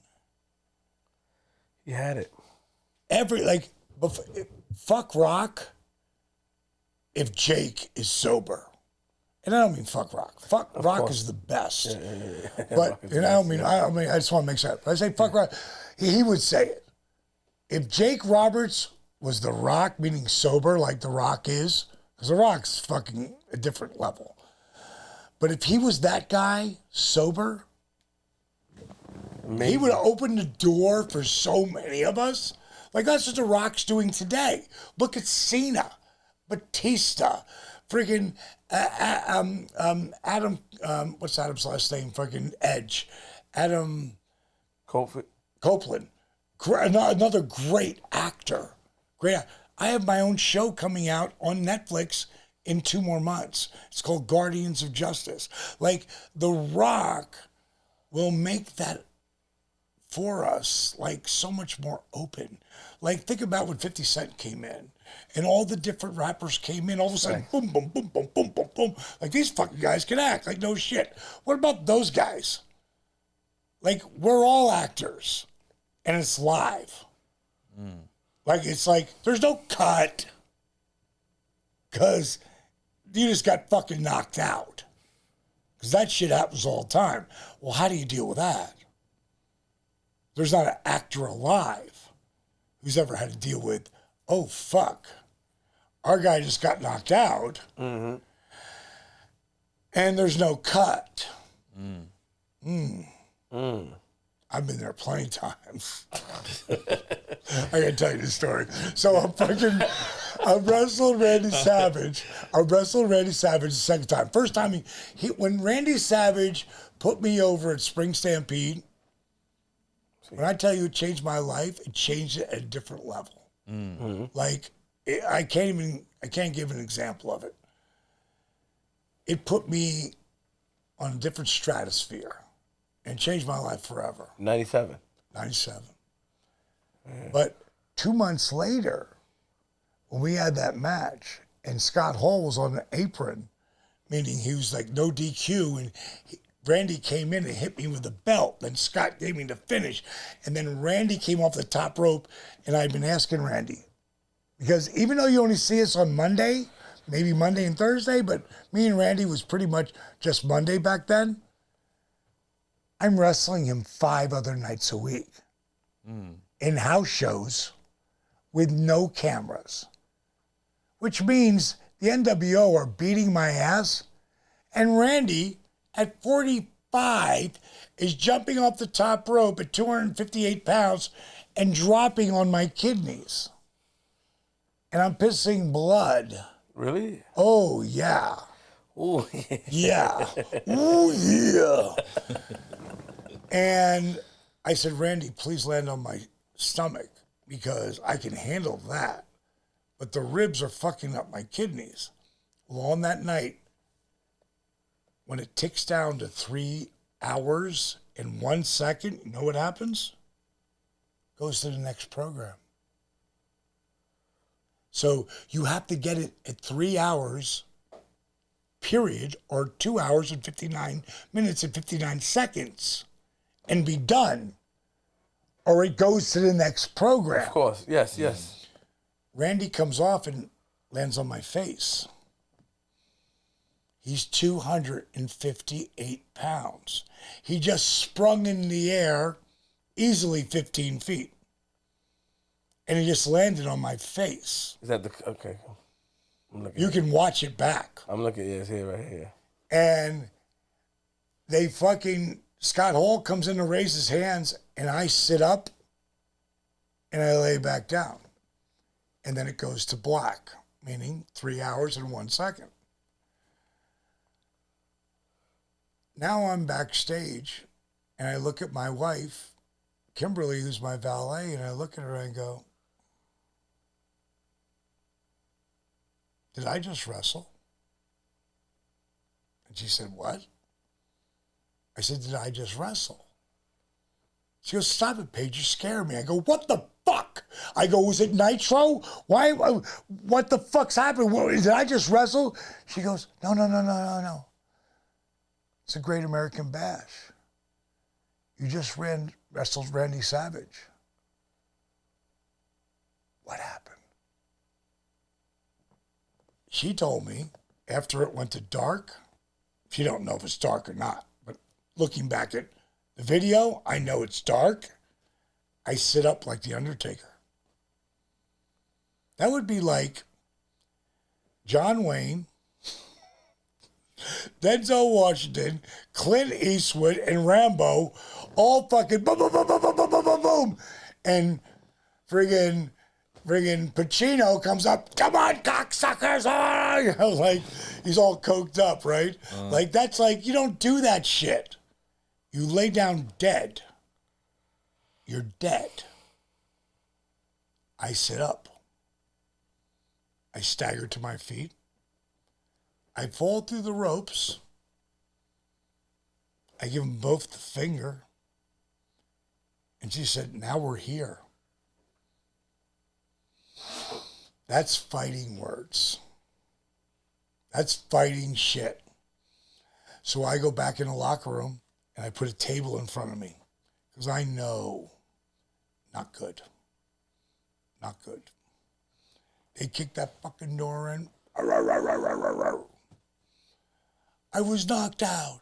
I don't remember anything. Threw the table out of the way. I'd rather get my ass kicked than fucking sit and explain. I go, you think I was fucking around? You think I would do that? Fuck it. And they walked away. Only because they knew I would never do it. Understood. What the fuck is that? And then that little pea turned into a golf ball. And that golf ball turned into half a baseball as me and Kimberly are leaving and I go to the hospital.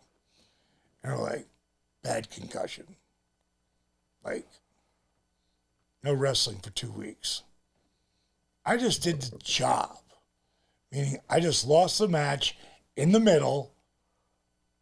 I'm wrestling Bret Hart tomorrow. I'm going over for the United States champion or whatever the fuck it was. Mm-hmm. I'm going to wrestle. We're in Chicago. Yeah, I see you try to get up. I see. You see it, right? Yeah. Look. Like, I'm not telling any stories that ain't fucking real.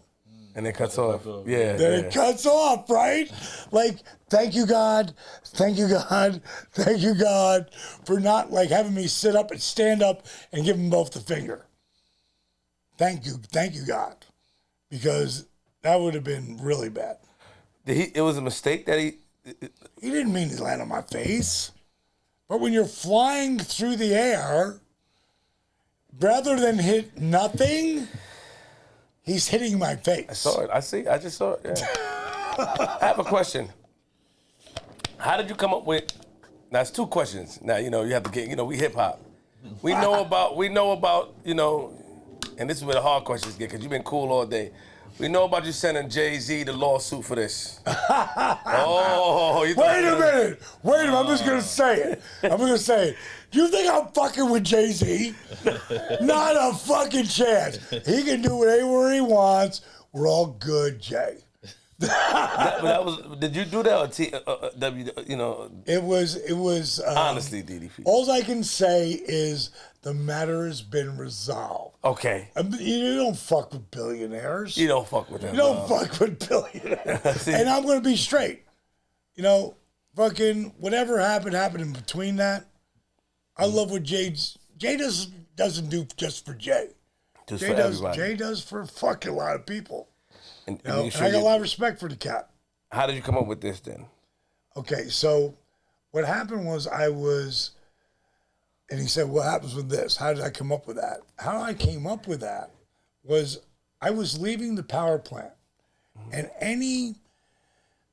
that's where I worked out. That's where I trained. And I trained there for 5 years. Well, most guys, once they got the gig, they're gone.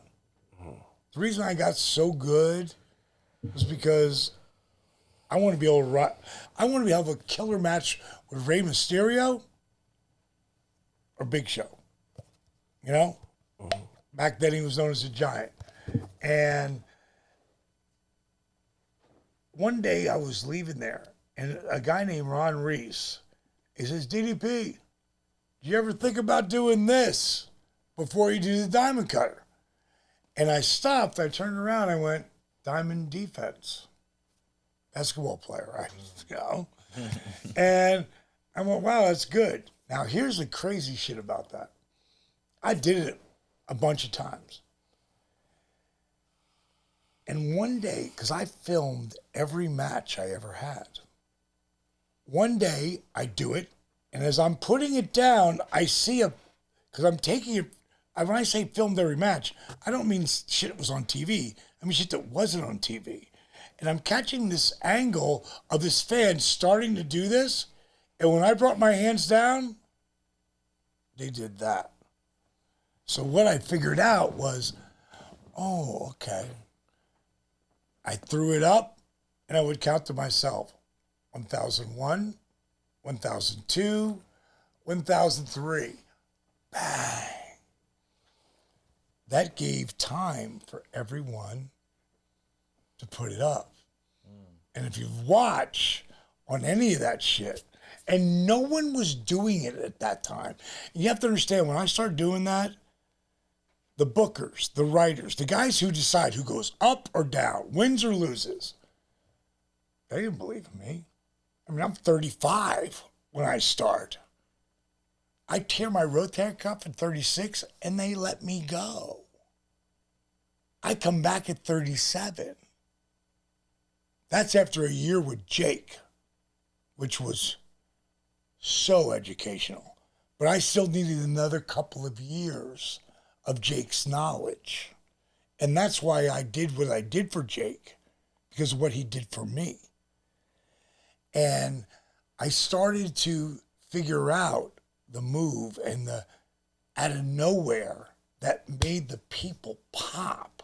Like when you can, there's a video on YouTube that's called, there's a couple of YouTubes and one's that TED video, but the friggin', you should have somebody's up there next to your stuff so you can play it.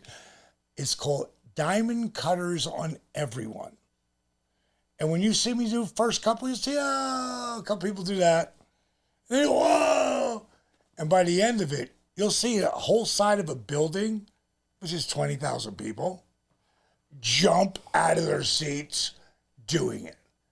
It's so like, whoa, that's insane. Now, if you look back at the people I beat, they're job guys. They're enhancement guys. It's not Sting or Hulk or Randy. It's Lex. It's nobody. But I got the people to react because I went out there and I made the person I was working with look like Ric Flair. Well, not Rick, but you know what I mean. I made them look better than they were. Facts. And that applies to everything. Like you two guys make each other look better than you are to each other all the time. That's what's the magic. That's the magic. That's when you have someone you're working with, you want them to look better. You want them to look great because it makes you look great. When I was 22, and I talked about this with Jimbo earlier, I heard a guy named Zig Ziglar, and he was a Bible thumper, motivational speaker. And this is what he said. He said, you can get whatever you want as long as you help enough people get what they want. That's powerful. You help other people get what they want, all the rest just falls into place. I'm watching a video. It says every diamond cut on Monday Nitro, right? And the first one that comes up is, I don't know who the guy is, but he messes up the diamond cutter because, and it looked like you got mad at him. This guy right here. It looked like you got mad at him. Oh, yeah. He fucked it up. That's the NWO night. You got mad at him. I was pissed. I could tell. I was mad as fuck. What was he supposed to do, Didi? What did he do wrong? You hit his hand. Like, I threw him in a turnbuckle. okay, guys. I threw him in. Can we still see this here? Yeah. No. All right, I gotta take a piss. I'll come right back. How you like that guy? He said, well, I'm up anyway. Yeah, I'm already up, right? Shit. At the beach in Honolulu the other day, but other than that, He's pissed off. Look. Yeah, he missed it. nice move, DDT. DDP seems to have a little more spunk tonight, don't you think? Yes. The Superdome. Who was he fighting? Who's the guy though? And I tell you what, this makes the Super Bowl look. Let's go, yeah. Mai Tai at the beach in Honolulu the other day, but other than that, Why he did that? DDT. He's so hyped too, though. Nice move. No, I can't believe what I'm seeing. And comparing to what he was. Yes. It's a fish. Hey! No, I can't believe what I'm seeing. And comparing to what he was. Yes. Oh, yes, that looks great. Yes. What did the guy It's do? a fish. What did they tell him? He jumped. Like right here. He jumped into it. He went too early. Like he jumped. Yeah. He's pissed. Look, he hit his hand. Tonight, don't you think? He pissed him off. Yes. Ronnie Piper. David Cutter from the top rope. Make sure you ask that question. That's a good question he sent you. Trying to wait for him to take that pause. Jump in. He's answering a lot of his own, a lot of questions. League of the New World Order. See ya. You stay right here. It's your job. And I don't think they want us anyway. You never know. They're going to the ring. He got it with the Diamond Cutter. He sure did. Big time. Diamond cut her down. And they're looking for that man right there. Diamond Dallas Page. I'm gonna have I have a mark here, so he knows when there's anyone on bathroom breaks. Diamond Dallas got him. Slipped it in nice from an awkward position, too. That's what makes that move so dangerous. Mickey J counts 1, 2, and 3. They don't get a diamond cutter, but it was a battering ram hit by the Sarge that time. That took the steam out of DDP. Here we go. The diamond cutter is on target again. 1, 2. It's academic. You cannot get obsessed with emotion. You have to use your head no matter how mad you are. It is still a game of chess.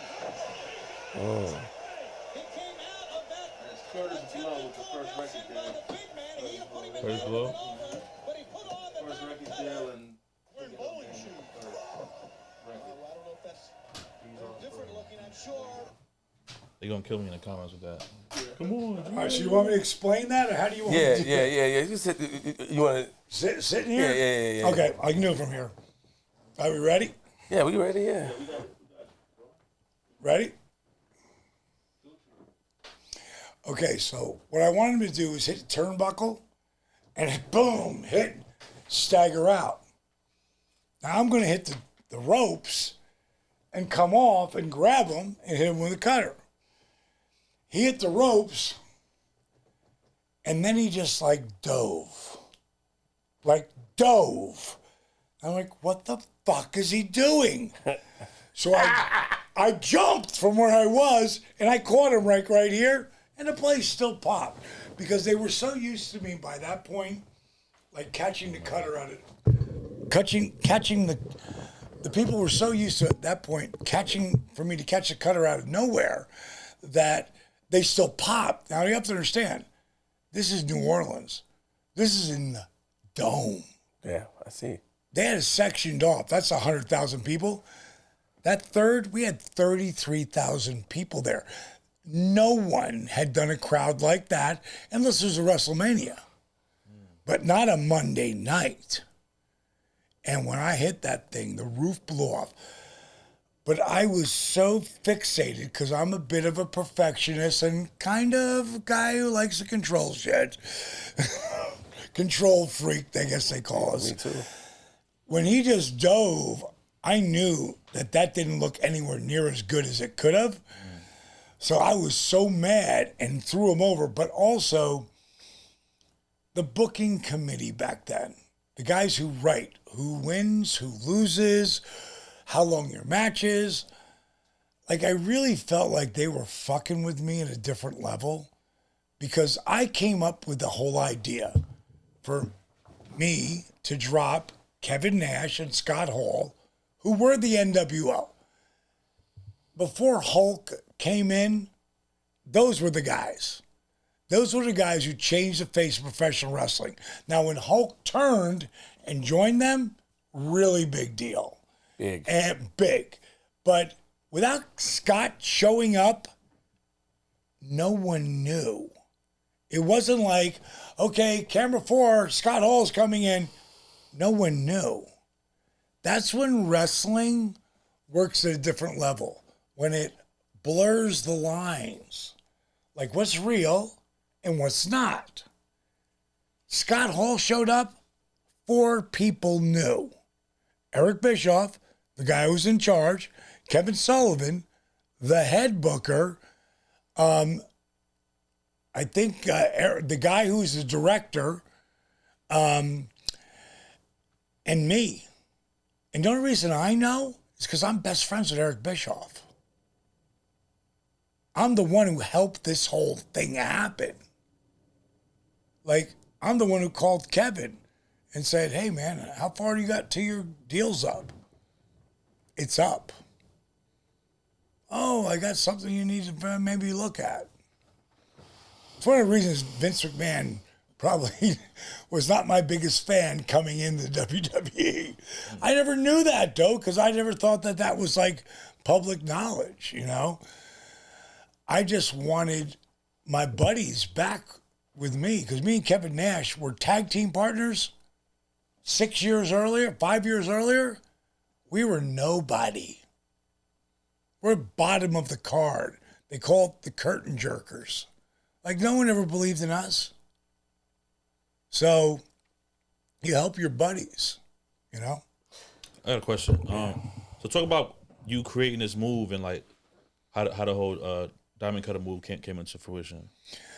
A buddy of mine named Johnny Laurinaitis. Johnny. Yep, Johnny. And his name was Johnny Ace in wrestling. And he stayed with me one day. Now, I stayed at his house probably 10 times when he was in Florida. But he was coming through Atlanta, working in Japan at the time. And he had this move where you could grab a guy's head around the neck and just kick out. And he would do the peace sign before he'd do it. And then there was a guy named Steven Regal he showed me how to do a cravat. He was a shooter, like wrestling shooter, meaning like he grab you, you're fucked. That's it. You know, like he could grab you and he could fucking beat your ass and stretch you, as they'd call it. Well, William Regal? Is this? Yeah, okay. William Regal. Okay. And he showed me this move. And if I grab you in it, you're going to go like, you know, and can make you turn all sorts of colors. And like, wow, that gave it legitimacy. And then Jake, he did a move called the DDT. And it was a big, easy thing if he just grabbed you and took you. But if he came out of nowhere with it, it popped the people. Now, when I started wrestling at 35 and a half, and then I tore my rotator cuff, it was Jake who put a call into me. Oh, my closer. Yeah, to see how how are you doing?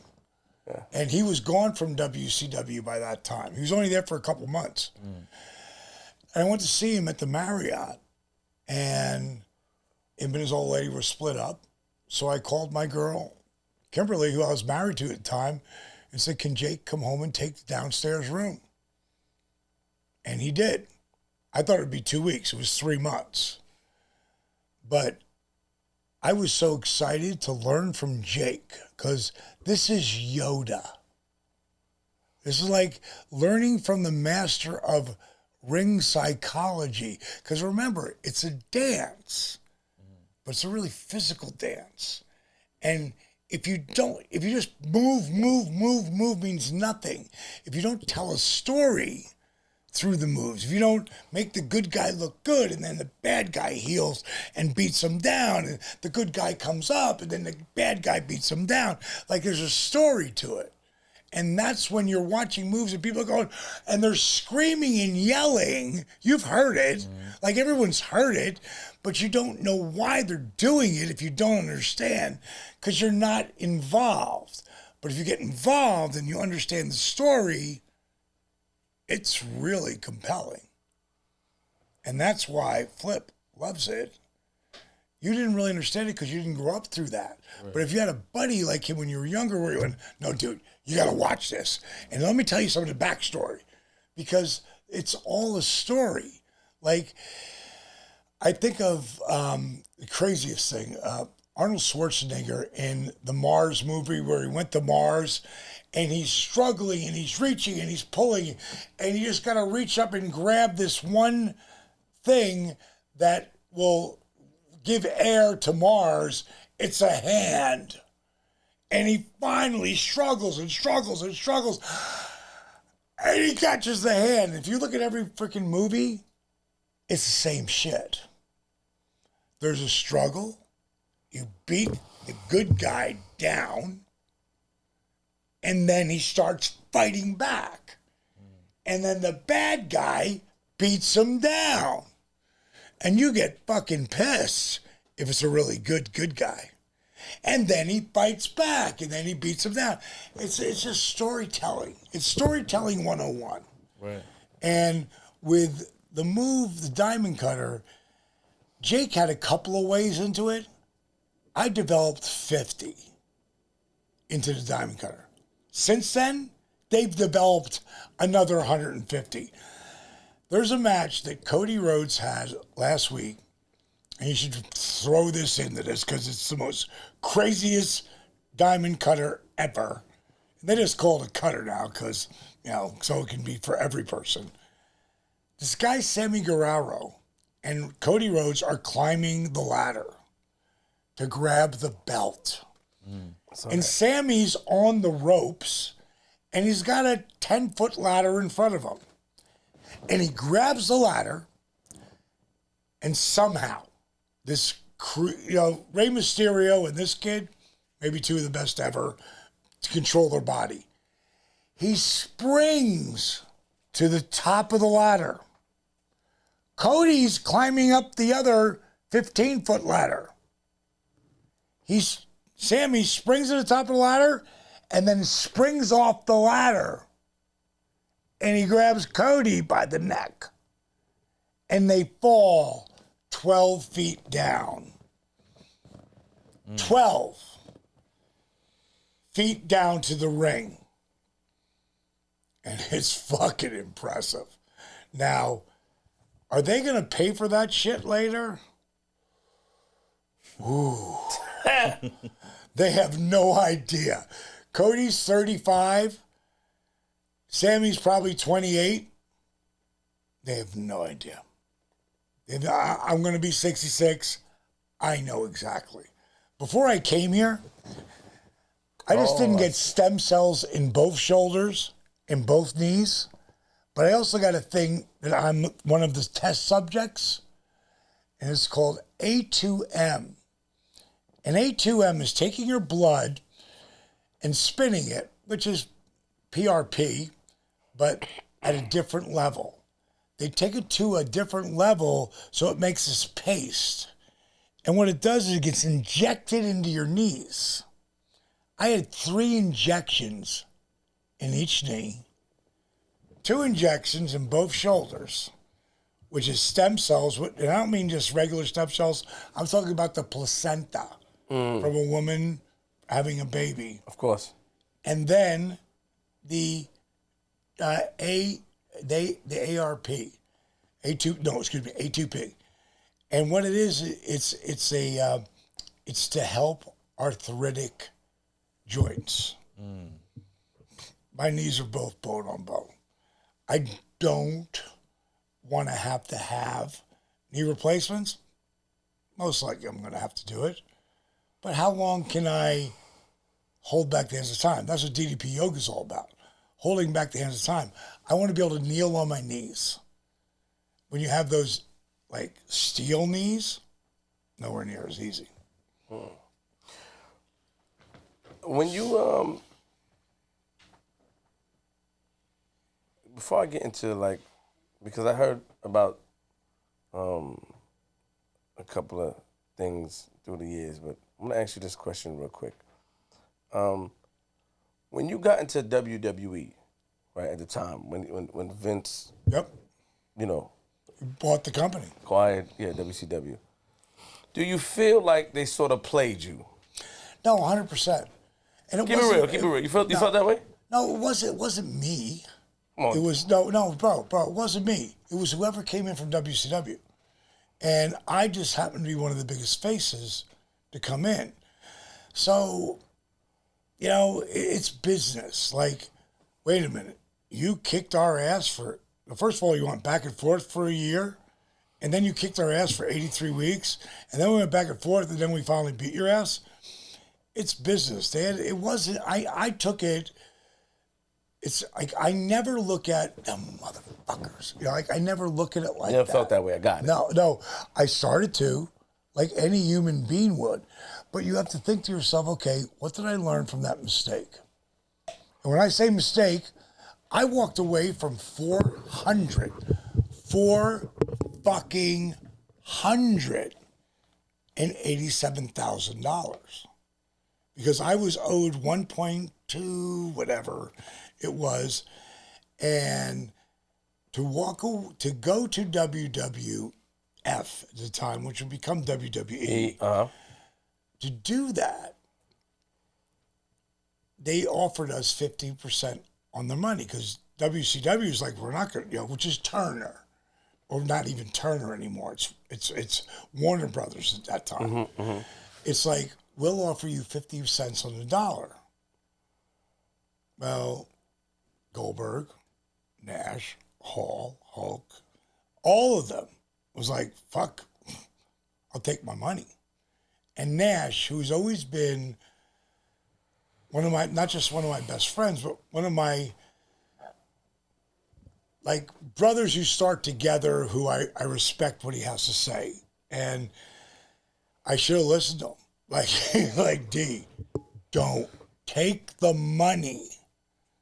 But I was 35 and a half at the time. And I only had so much time left where I could perform at that level.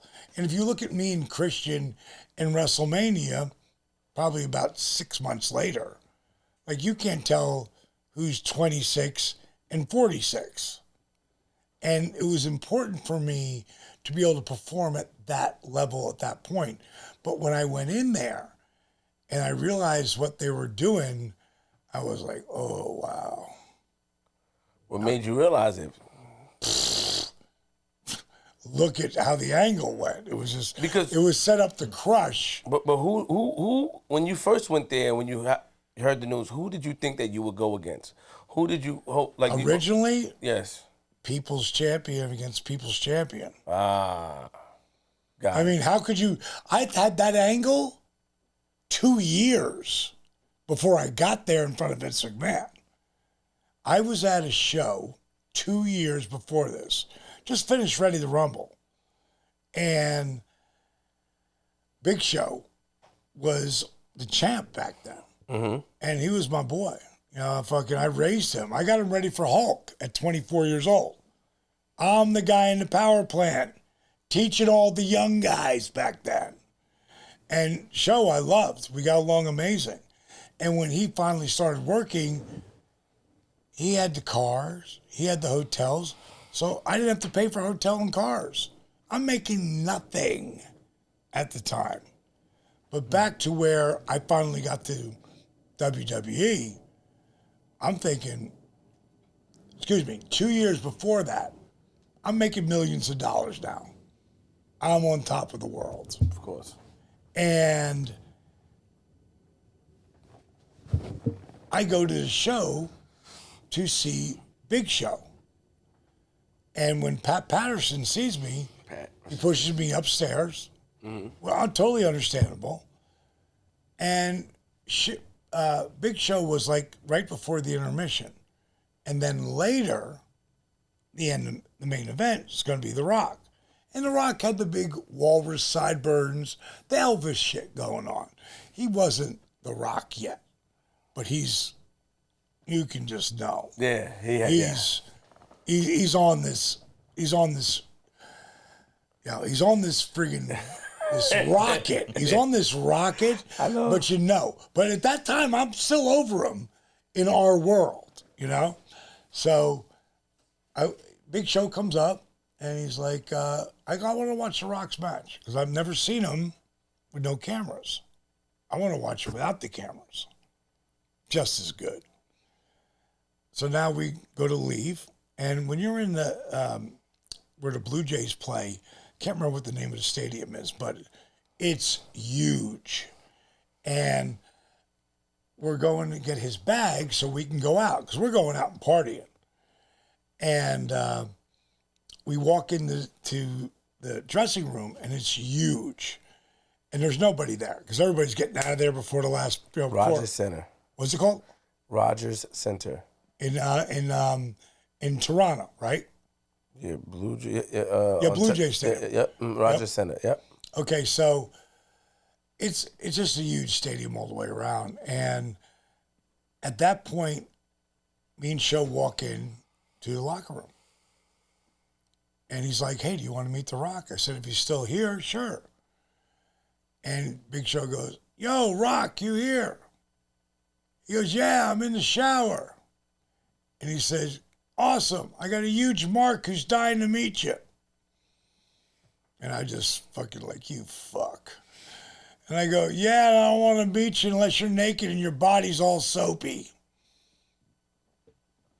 And Big fucking Rock sticks his head around the corner, and he's sudsed up like the Michelin Man, right?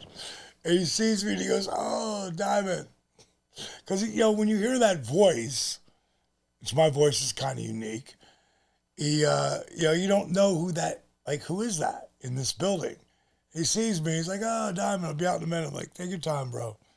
He came out, super classy guy. I said, when you first came in, Jake told me, "You're going to be huge in the business." It's like 96, right? Jake was booking at the time. He said, "D, he's so good looking, I don't know if I want to fight him or fuck him." Hey. What the fuck? Really? And Brock laughed like that. And he went, "That sounds like something Jake would say." I said, "But he told me you were going to be one of the top guys in the business. He told me I was going to be it in 1993 when he lived with me." And I thought, wow. I don't see it. But if he sees it, remember, never underestimate the power someone gives you by believing in you. Like that, all these quotes I have, they're like fucking like burned in my brain. And I said the same thing about Austin when he was the ring bearer with DiBiase. And he said, "Well, Jake, great eye for talent." Shook his hand, walked out, and I'm just about through the door. And then I hear, "Hey, Diamond." This Big Show gets out of my way. I can see it's The Rock. And this is The Rock. And he's putting on one of his $1,500 Versace shirts. And he says, you know, Diamond, there's only one people's champion. And Big Show's like, "Ah!" And I deadpanned him. I said, you know, Rock, you're right. And you, well, you're looking at him. Oh, and I was out the door. And Big Show's like, oh my God, you stuffed him. Oh my God, nobody does that to him. So later that night, we went and got fucked up. Like, strip joints in fucking Canada are insane. Just saying. And I went back and I woke my wife up, Kimberly. I said, baby, wake up, wake up. I got to tell you, no, leave me alone. I'm like, no, I don't want to fuck you. I got to tell you the story. Wake up. What the fuck is wrong with this guy? Just being real. So I said, I want you to hear I'm going to show up at WWF. She's like, what are you talking about? You signed a multi-million-dollar deal with WCW. I said, wake up. Okay, so now I'm sitting in this chair. She's getting her shit together, waking up. I said, this is what's going to happen. When I show up in WWE, they're going to turn off all the lights. Everybody thinks it's going to be Jericho. It's going to go 10 seconds, 15 seconds, 20 seconds. And then you're going to hear Jim Ross' voice go, excuse me, everybody, we're having technical difficulty. Just hang in there. And then for the first time ever, you will hear my voice in a WWF arena. Who's the real people's champion? Spotlight. You're looking at him. Bang! Boom, boom, boom, boom, boom, boom. Explosions. I literally said to her, Rock will be injured. He won't be there. He won't be there to have the confrontation. He'll be in a movie, something. When I showed up there, he was making Scorpion King. God set it up for me. God set that shit up for me, or whoever it is that controls this video game we call life. Whoever it is, it was done. And what I took away from it, and why I'm not pissed, I've made a lot more money following my heart and changing people's lives than I ever made in wrestling. Because I learned from Vince McMahon. Sometimes you got to get up and walk away from the table. And I didn't do it that day. And I let it play out. And it wasn't my destiny. So that's what I learned. Did you have any, because, you know, we know about you talking about, you know, some invisible heat, basically, between... Oh, 100% from the company, and I didn't really realize it. You didn't let me forget. No, I don't need to, because Stone Cold Steve Austin brought it up to me in an interview I just did with him, and he was like, did you realize how much heat was between the companies? And I did, but I didn't. I really didn't. You was just there to do a job. Excuse me? You was just there to do a job. No, I was there to fucking do something really amazing, and I never got the opportunity to do it. Because they weren't going to give that opportunity. And now here's the options. And you're an old time wrestling fan. How do wrestling fans normally react to that? Not wrestling fans, but wrestlers. How do they normally react to when something doesn't go their way? They are, they angry and vocalize it. Yeah. So they badmouth. Yes. Do you hear me badmouth anybody? No. No. Like, every decision I make, right, wrong, or indifferent, It's my decision. Did I make the wrong decision sometimes? Abso-fucking-lutely. What did I learn from that? Remember, parenting yourself.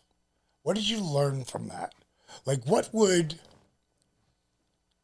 if I had a dad that knew how to do that, what would he have said to me? If I had a mom who knew how to do that, what would they have said to me? See, that's what I figured out. And that's on me. 100%. So the heat, the bullshit, It's not your thing. doesn't work for me. Let me give you the greatest quote ever, and I don't know who said it. Anger, or hatred. You having anger or hatred for someone is like swallowing poison and expecting the other person to die. Oh, that's a good line. That's heavy. That's some heavy shit. That's real. I'm stealing that. No, take it, baby. Take it. Because more people have to hear it, so they stop fucking doing it. I don't hold shit. I'm the duck. And I fucking watched Jay-Z do that one time. He's like, I'm the duck. Like, Facts. Fucking let it roll off. Like, that's powerful. That is a powerful statement. I am the king of not holding that shit. Because if I would have held it, or I would have taken the other choice, they're never going to make me a Hall of Famer. Even though I should have been there 10 years earlier. Don't matter. I got there. And it would be exactly where it was supposed to be when it happens. Like, when I started on my quest to being an actor, it took 8 years for Diamond Dallas Page, the wrestler, to get over. 8 years to be an overnight success. For DDP Yoga, it took 8 years when my company went boom because of all the good. But in acting, we'll see. But if it happens this year, it'll be 20 years. It'll actually be 22 years. And I got a show coming out on Netflix called Guardians of Justice. And it's going to be so different, this dark superhero series. It's going to be so different. People are going to go, wow, that's amazing, or too crazy. What I was saying before, the heat, because I did read on something like you was explaining some invisible heat that, like you and Flair might have had, or you said, you guys worked it out or spoke about it. Big. Yeah. Big time. And, was there anybody that we don't know about that you had a misunderstanding with, or you felt that they didn't like you? Yeah, but misunderstandings mean nothing because wrestling is so, predetermined. Yeah. And people don't understand why other people ended up getting the pushes. Everything I ever got, I earned times fucking 5. And I will face to face talk to anyone about that. Some people felt you shouldn't have got the push? Don't give a fuck. Like, say it to my face and we'll talk about it. It's not going to be a heated altercation. It doesn't mean that. But what it does mean is that, no, you don't get to talk about me over there. Got it. And then I'll talk about you over there. That's not what a man does. Face to face. Fucking A. Like, I don't ever do that. The really cool shit about me and Flair was that we did have coming up what I just call this, and I didn't want that. I love Ric Flair. You grew up watching him, right? No, but everything. There's just something about him that makes him the most special cat in what we do. Dusty Rhodes was that guy. Superstar Billy Graham was that guy. Hulk Hogan was that guy. Randy Savage was that guy. The other guys were my contemporaries, so I don't look at it like that, you know? I have a lot of fucking respect for Taker. People don't understand that because of what we went through, but I do. And fucking Stone Cold Steve Austin and Shawn Michaels and The Rock, Stinger, Lex Luger, fucking Rock. I mean, Nash and Hall, like all those guys, Goldberg. I have so much respect for them because I know what they did to get there. And I know the work that was put in before the ring work ever was. Like, what got you there? And then how much time you put into that. And then what you did out there and what you put into it. So the thing with me and Nate, the thing I loved the most was when I finally reached out to him we were in a green room one night, and he just had all the balloons dropped on him and shit, and like they were giving him his big retirement, as he should have been. Yeah. And I was watching that, and I'm like, man, I do not want to feel this way about him. I don't want him to feel that way about me. And I decided I knew exactly what I was going to do. He was in the green room. I watched him come in, all the people crowded around him. And I walked up as they were leaving, and eventually he was like, hey, Diamond. Hey, Nate, can we talk for a sec? He said, absolutely. We walked off to the side. I said, listen, man, I know we've had heat over the years. And he said, hey, don't worry about that, D. I go, I'm not worried about it, Nate. I want to fix it. I said, I know I said some shit. I know you said some shit. I don't give a fuck. I said, I would love to start all over again, bro. I love the Nature Boy, man. I said, I'm Diamond Dallas Page. He popped, gave me a big hug, kiss on the forehead. And that was the beginning of us fixing it.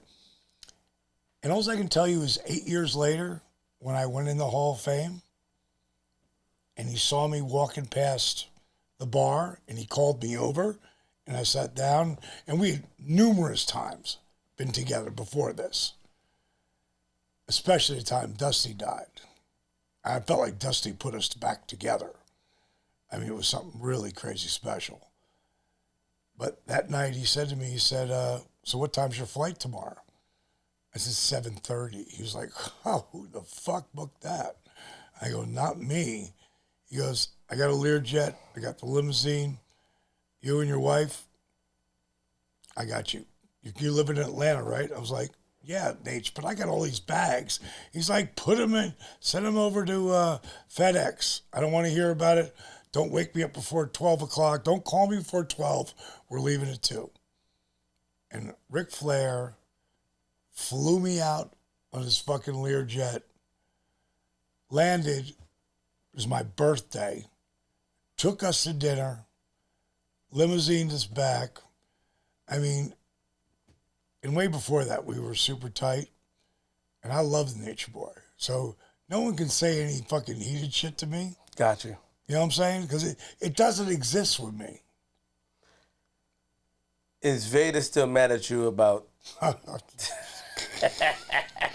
I know, man. Vader, God bless him, is gone. Vader is gone.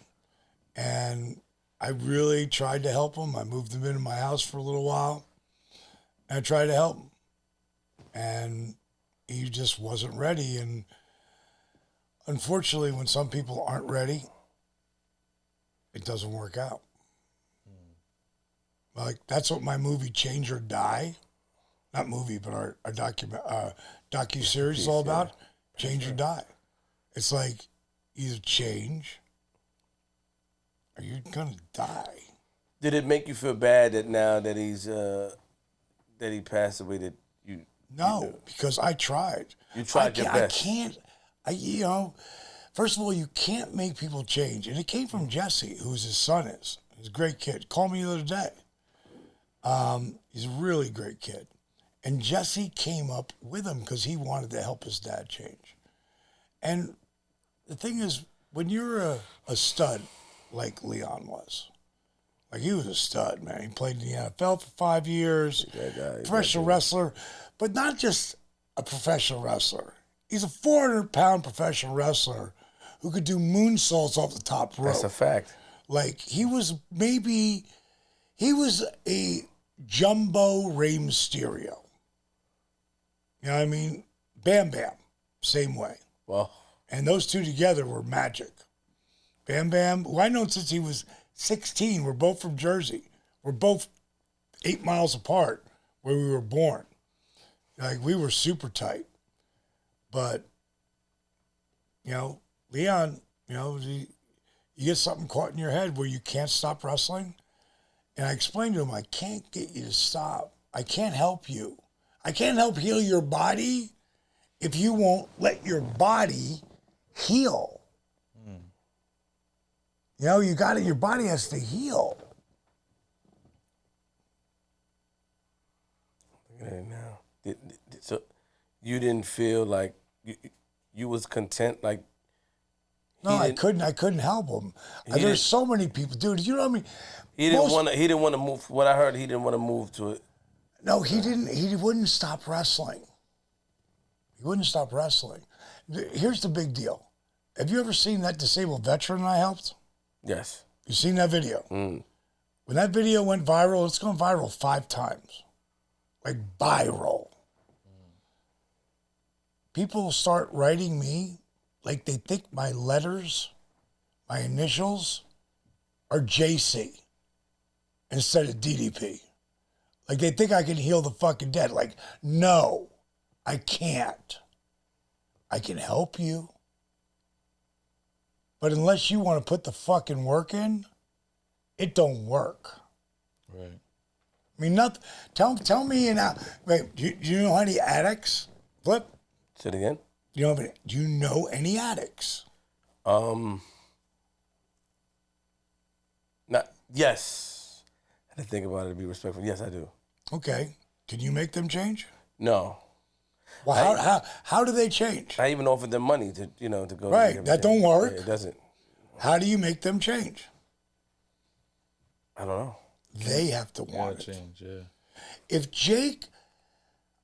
you knew how many times I tried to help Jake, again, I don't have this career. It was so funny to me, you know, in a way, because when COVID hit hard, Jake was coming and going in my house. At some point I said, Jake, if you leave again, you can't come back. Because, and today I have my own viewpoints on all of this fucking bullshit, and that's what I'm going to call it. Yeah. Okay? But at the time, it was fucking dark. And Jake had called me, and he'd been in a hotel for 3 weeks. There's nobody in the restaurant. Like, when I'm talking about the hotel, and there's no one working the hotel, but the guy who's all screened off and he's masked off, and it's just Jake in the fucking hotel, in the Marriott fucking hotel. He's by himself. And now he's starting to type shit on fucking Twitter because he's fucking getting, like anyone would be, trapped and scared because there's nothing. No food, there's nothing. So I fucking called them and said, we're coming to get you. And Brittany, my daughter, with my granddaughter, it's like, why? Why does he have to come here? And she loves Jake. I said, because we don't have this fucking big-ass house without him. And she went, you're right. You're right. So Jake enabled me to be able to have this insane career. Right. That's nothing to do with wrestling. It got me here. But what I've done the last 15 years has nothing to do with wrestling. Your wife, you're married again. You're married now. Paige. The last name is... No, that's her first name is Paige. No, I know, but That's crazy. Did I kill your joke there? No. I was gonna say the McMahon thing, like Oh, her last name. That's what I said. Her last name is Is there any what's up, man? DDP. McMahon. Yes. Is she related to them? No. DDP, stop playing. Man. She No. How crazy is that? That is crazy. That's crazy. That's crazy. Is she related to them at all? That's crazy. No, not at all. I met Paige 10 years ago. And the reason why I didn't stay with her is because she was 18 years younger than me. Got it. And she ran 100-mile races. She climbed Mount Kilimanjaro and Mount Fuji, and she's a stud. And I thought, man, my first wife and I split up because she needed somebody to go mountain biking with her, and skiing, and my knees. You see the kind of shit I do for them, injecting all the shit in them to try it so I can still do the shit I do. So I don't do risky shit anymore. I did all that. And so Paige, I broke up with her, and then years later, I would come back to it. And one of the things that she had said when we were dating, she had, this is a chick who, graduated from college, got her MBA at 23, and paid for all her college. Nobody paid for it, no loans. She worked it. She started doing, building a company for this guy who took her under him under her wing, and started building this multi-million-dollar company. And by the time she was 31, 32, she's on Wall Street and negotiating multi-million-dollar contracts. And then her mom gets cancer. And she's like, I got to go. I got to go take care of my mom. They're like, no. Work a week, take care of your mom a week. Work a week, take care of your mom a week, we'll still pay you full. That's how much they valued her. When your mom gets better, you can come back to work. Well, her mom never got better. 9 months later, she died of cancer. Lung cancer, never smoked a day in her life. So what ends up happening is she goes back to work, which she hates. She says to her husband that, listen, I'm getting at the end of this. I want to do something different. In the meantime, she's going down to clean out her mom's room because the guy who raised her is her stepdad. Understand. And isn't it amazing how stepdads and grandmothers and grandfathers and people who aren't there, who are real parents, but other people step in. And this stepdad was like her dad, and he couldn't even go in the room. And he's selling the house. So she went down there with her sister, and they start stripping down the room, and she finds this secret drawer, which has her mom's bucket list in. She wants to see the 7 wonders of the world. She wants to climb Mount Kilimanjaro, Mount Fuji. She goes back and tells her husband, this is what we should do. We should take off 2 years. We got plenty of money. Let's just take off 2 years and let's follow my mom's bucket list. He's like, are you fucking crazy? And he don't want to do it. They split up. She does it. That's when I run into her. And I find out, after a couple times being with her, she runs 100-mile races. And I'm thinking, man, you make my ex-wife look like a wallflower. So I got to get away from this. But how I came back to her 2.5 years later was I'm on Facebook, and I see her on Facebook. I'm like, oh, Paige. And she's like, hey, guys, very special day. Today's kind of happy and kind of sad because it's the end of my mom's bucket list. I'm going to spread her ashes here on the Great Wall of China. And I thought, fuck. She actually did it. And that's when I picked up the phone and called her. Her number was still the same. Say again? Her number was still the same? Still the same. Are you cool with any of your exes? All of them. You the man. That means you're a smooth guy, man. You had the ladies in when you first came. You sure you cool? How cool is it, man? Don't play around. Well, there is one that I'm not, I don't talk to, but if I ran into it right now, it'd be nice. You know, you'll never hear me say a negative word because that's not who I am. You know, there's a lot of good things that came out of it. And I'm exactly where I'm supposed to be right now. How many children do you have? I have 2 children that I adopted. Got it. And Brenda's, both are girls.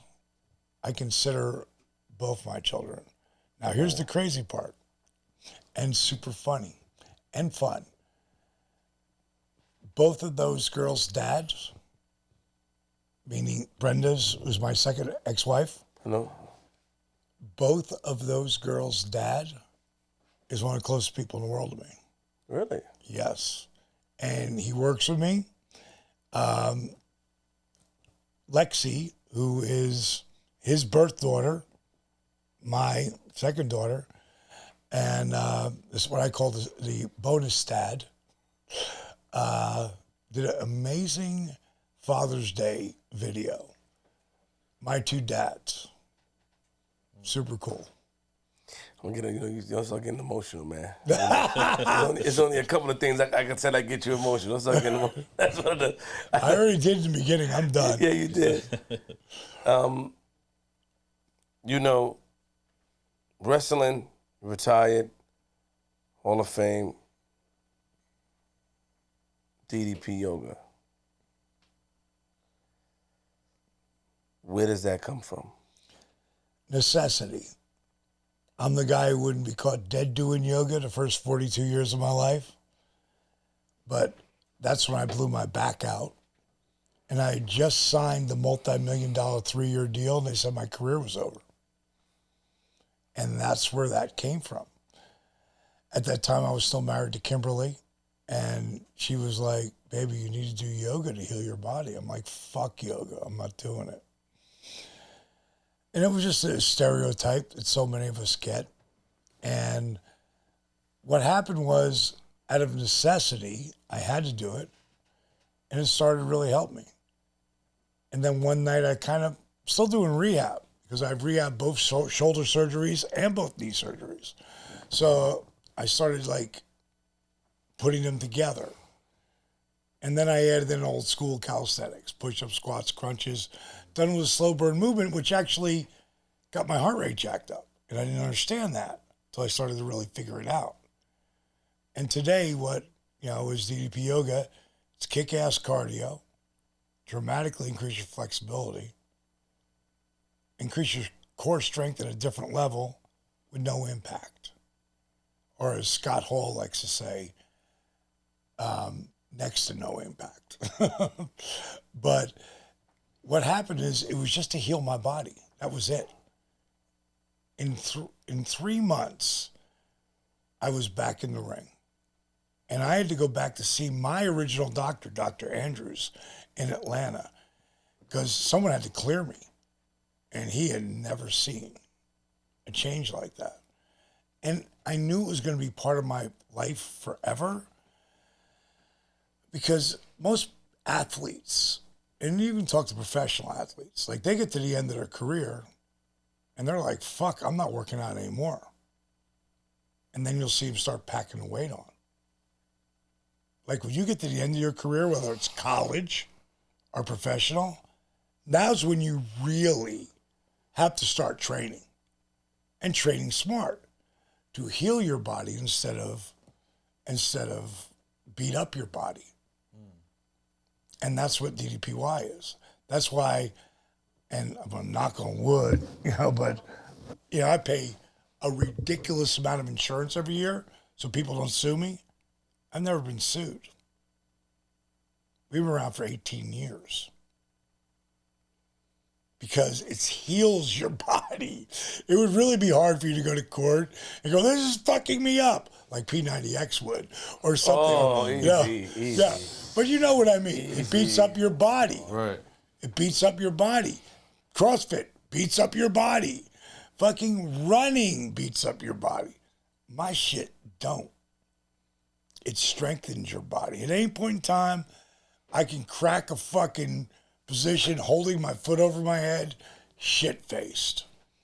That's core strength at a different level.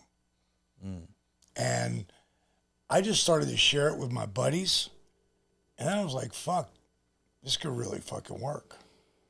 And one thing turned into another, turned into DVDs, turned into DDPY's fitness system, turned into my app. Like my app, there's nothing like it anywhere. Because it's not just a workout. I don't give a fuck what you're doing.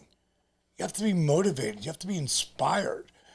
You have to learn how to eat real food. No one teaches how to eat real food but me. If you're eating GMOs, if you're eating gluten and dairy and shit that's going to fucking fuck your body up, like, again, I don't give a fuck what you eat. If you just do my workout, you're going to be way better. But if you put it all together, it's life-changing. Now, we've seen the videos, online, and you change people's lives and all that. So, kind of break down for those who don't know, because how much yoga do you have to do to see a change? Not yoga. First of all, either DDP yoga or DDPY. DDPY. And why am I like branding it that way now? Because I want people to stop calling it just fucking yoga. Okay. Because it's not. Nobody goes into the diamond cutter sign, out to a T, and Hulk it up, brother. Like, they don't do that shit in yoga. They're not engaging and flexing as they're moving. You see, the reason why I'm flexing and engaging, like when you take your hand here and then you do that, do you see the muscles that engage? Mm-hmm. Like when you open your fingers as wide as they'll go, all of a sudden all that strengthens and flexes. Now create your resistance as you move. Every time you flex or engage a muscle, your heart has to beat faster to get the blood to the muscle. Just laying down, it'll be your lowest heart rate, right? Right? Mm-hmm. Sit up, what happens? Starts to increase. Goes up. Stand, what happens? Goes up. Walk, jog, run, sprint. It's going to go up because you're engaging more muscles. I get you to do that standing still. And I put a heart monitor on you. It goes right to the app. On the app, it will tell you where you are in your fat burning zone, whether it's 99 or 120 or 160. At the end of the workout, it breaks it down. How long were you not in your zone, the blue zone? How long were you in the green zone, the aerobic zone? How long were you in the red zone, the anaerobic zone, which means now you're burning muscle and fat? How many total calories did you burn? And then it becomes a video game. Bing, bing, bing, bing, bing, bing. And I pop up there and go like, great job. You know, it's like, I make the shit fun. That's fucking not yoga. It's not even close to yoga. Yoga positions, wrestling positions, friggin' yoga positions, calisthenics, rehab positions. Like, there's a lot of the stuff I learned was rehab. Like how to rehab my shoulders, how to rehab my back, how to rehab my knees, how to break up scar tissue. Like one of the things here, like I just had my knees filled with stem cells and that A2M I'm telling you about. Like just going from here to here is challenging. But as I start to let it go, and I start to push these out, they'll start to sink deeper and deeper. I move that out of the way. And my goal now is to try to push this forearm to the ground. And if I can't get it right in the beginning, I come back here. Shoulders over hips. I'm not bent over like this. So now I'm opening up my hips, I'm opening up my knees, and I'm going to bring it down again. And then I'm breathing through all of this. And now I know. Down. And the other side up, and then down. And then I'm coming out of this. And then I'm going to do all the stuff that I do while I'm engaging and flexing and breaking up scar tissue and creating youth.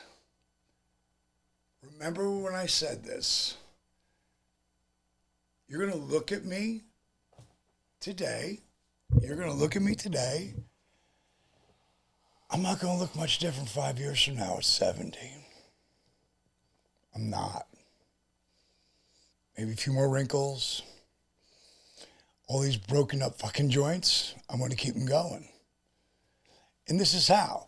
And people are going to look at it and go like, wow, how the fuck is he doing this? How do you think? DDP Yoga. Wow. Any last questions from my man? You wrap it up. I mean, you know, I got my final five. Once we get to the, you wrapping it up. I mean, you know, DDP is a unique guy, man. I got a whole bunch of ideas in my head now. So watching this, Are you going to do this, Flip? Are you?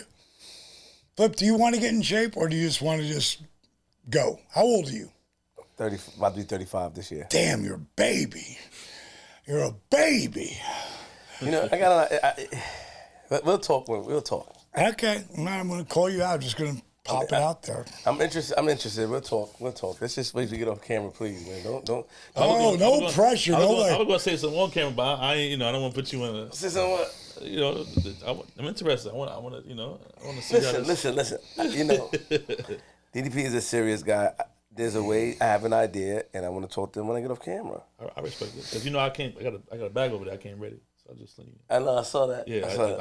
I told my man. Okay, can I talk to my man on camera? I don't want to see on camera with what's in the bag. You know, I build with my man. DDP is the man. Can I talk to my man? Is my man? Sure. Can I talk to my man on camera? Sure. What you got? What you got, DD?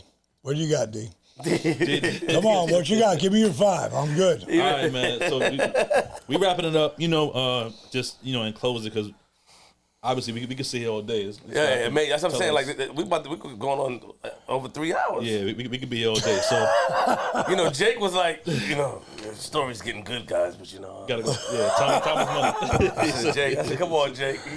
He was about it. So if you can, you know, we going through this final 5 real quick. You know, quick questions. No need for the backstories or explanations. I wanted to just boom. Trying to cut me off, DJ? Are you trying to cut me off, DJ? No. Oh, gee. You trying to violate DDP?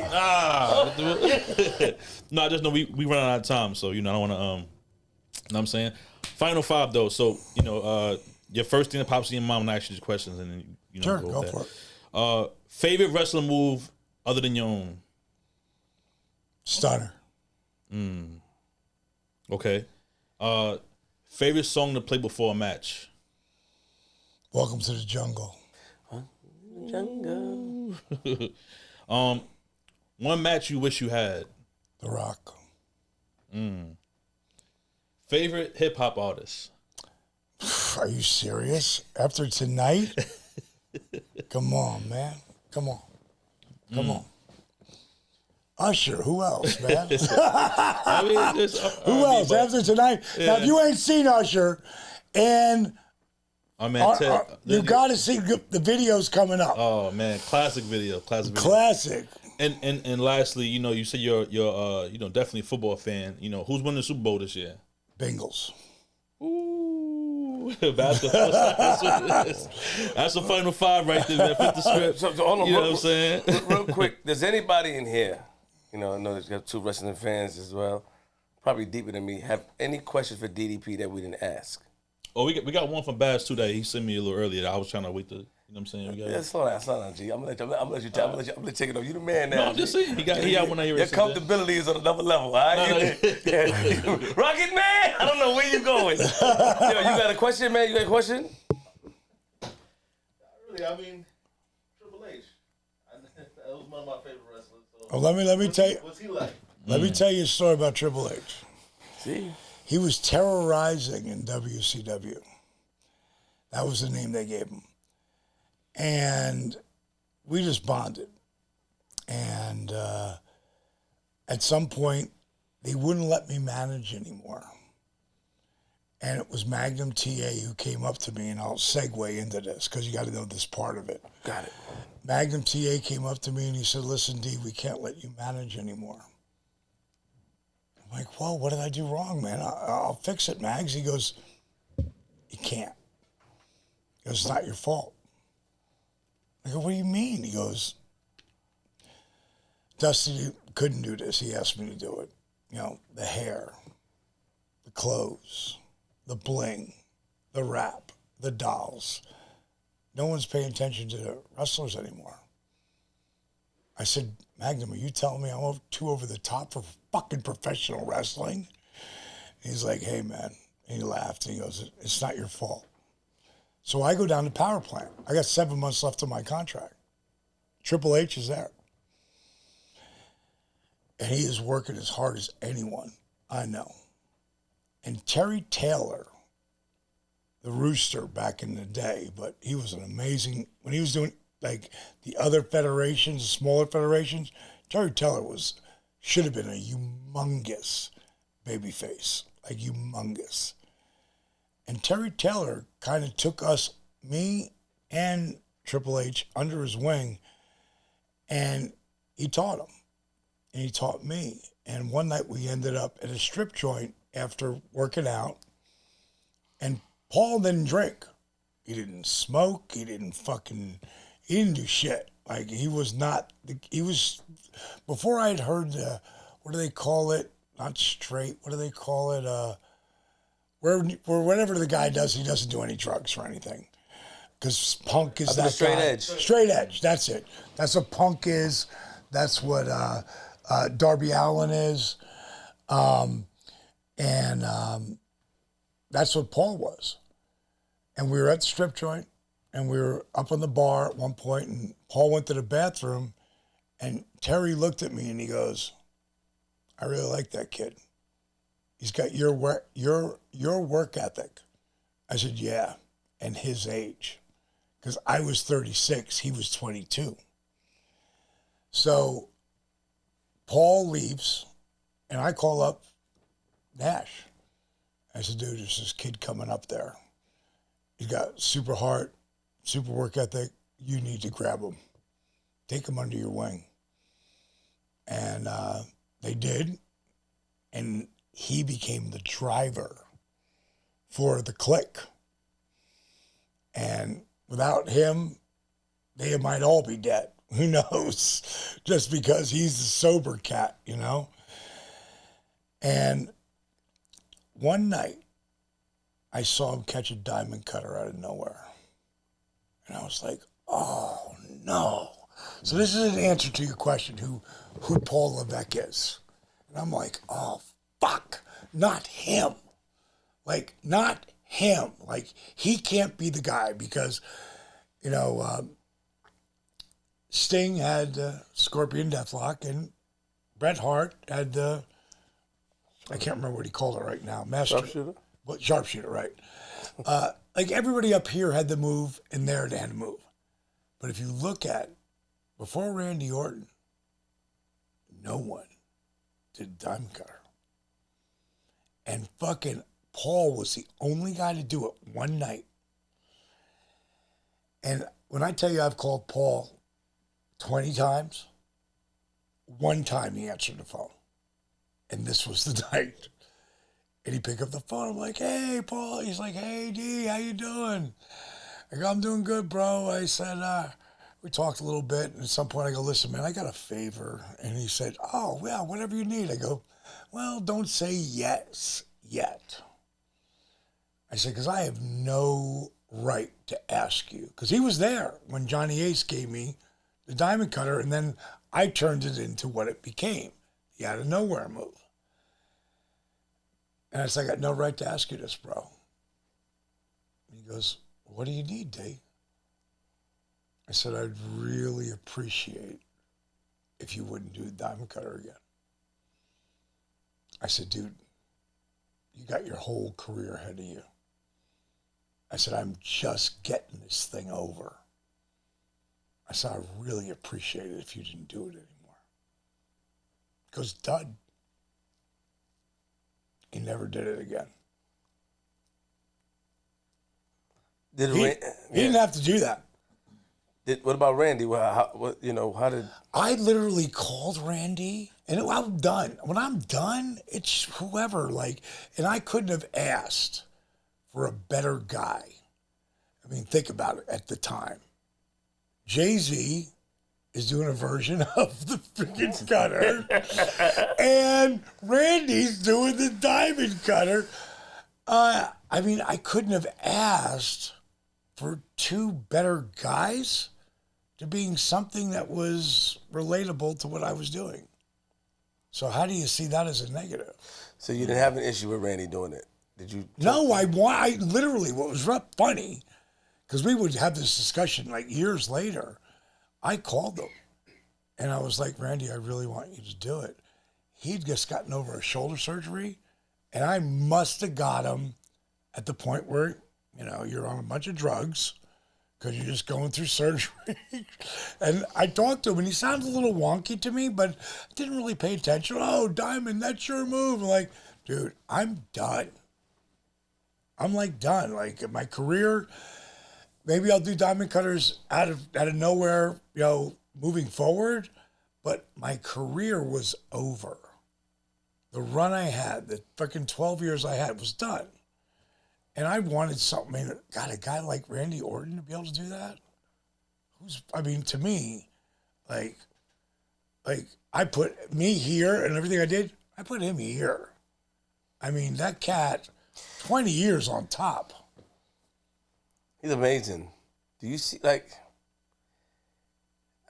just something about him, man. It's his in-ring performance, and also, he makes it believable. He is so believable. Oh, he's so. I don't know how you do it. From even when he's fucking around, with some of the stuff he does, he's his own man's kid. He is. You got to give it to Randy. I will never forget. I went on a tour with Jake back when he pulled me under his wing and was really teaching me. He had a match with Cowboy. It went 58 minutes. If they hit the mat maybe 4 times each, it was a lot. 4 times each is in a minute now. 4 times in an hour, and had the people pulling their hair out. Cowboy was one of the most underestimated guys ever. And him and Jake was magic. Jake and anybody, but you see, you're going to take Cowboy and DiBiase, same thing. Jake and DiBiase, Jake and Randy and DiBiase, Randy and Orton. There were certain guys who just could work so magically. That you didn't know how to see, couldn't see through the shit. Not with him, yeah. With him, even Jake too. Did you mention Jimmy Yang earlier? No. Okay, there was another interview I was on. Jimmy Yang was a kid from Georgia, Asian dude. Okay. And when he would go on and work WCW and WWF and Japan. And him and his buddies would come by my house all the time. And they came by over Halloween, dressed as me and Sting. And I took pictures with them because I just happened to be home that night. Mm-hmm. And it went all, in the community viral, And at some point, they were helping me take down Christmas decorations. This is the same group of 6 kids who were all crazy wrestling fans. And they were like, we call ourselves a Diamond Cutter Club. Do you know why we love your stuff the most? And I'm like, no, Jimmy, tell me why. He says, because we can't see through your shit. That's the secret. And not being so physical that you hurt your opponent or your dance partner. You don't want to hurt them. Snug, it's not checkers. How do you fake those chair shots? You don't. They hurt. It's part of the show, man. Well, part of the show. Last question we had from our studio audience was where did the Pat Lever pants come from? I just like that look. I thought it was a badass look. I like that look. That's my favorite look as Diamond Dallas Page. Kimberly and none of them made you do it? No, I liked it, man. I dug it, man. Look, that was a fucking kind of like a badass fucking S&M biker. Yo, DDP, man. Oh, man. Any final words for the people before we wrap it up? Believe in yourself. I don't give a fuck where you are in life. Doesn't matter. And there are so many stories. Like, stop watching reality TV and watch biographies. Like, watch stories about people that came from adversity and turned their life around when no one believed in them. And again, never underestimate the power someone gives you by believing in you.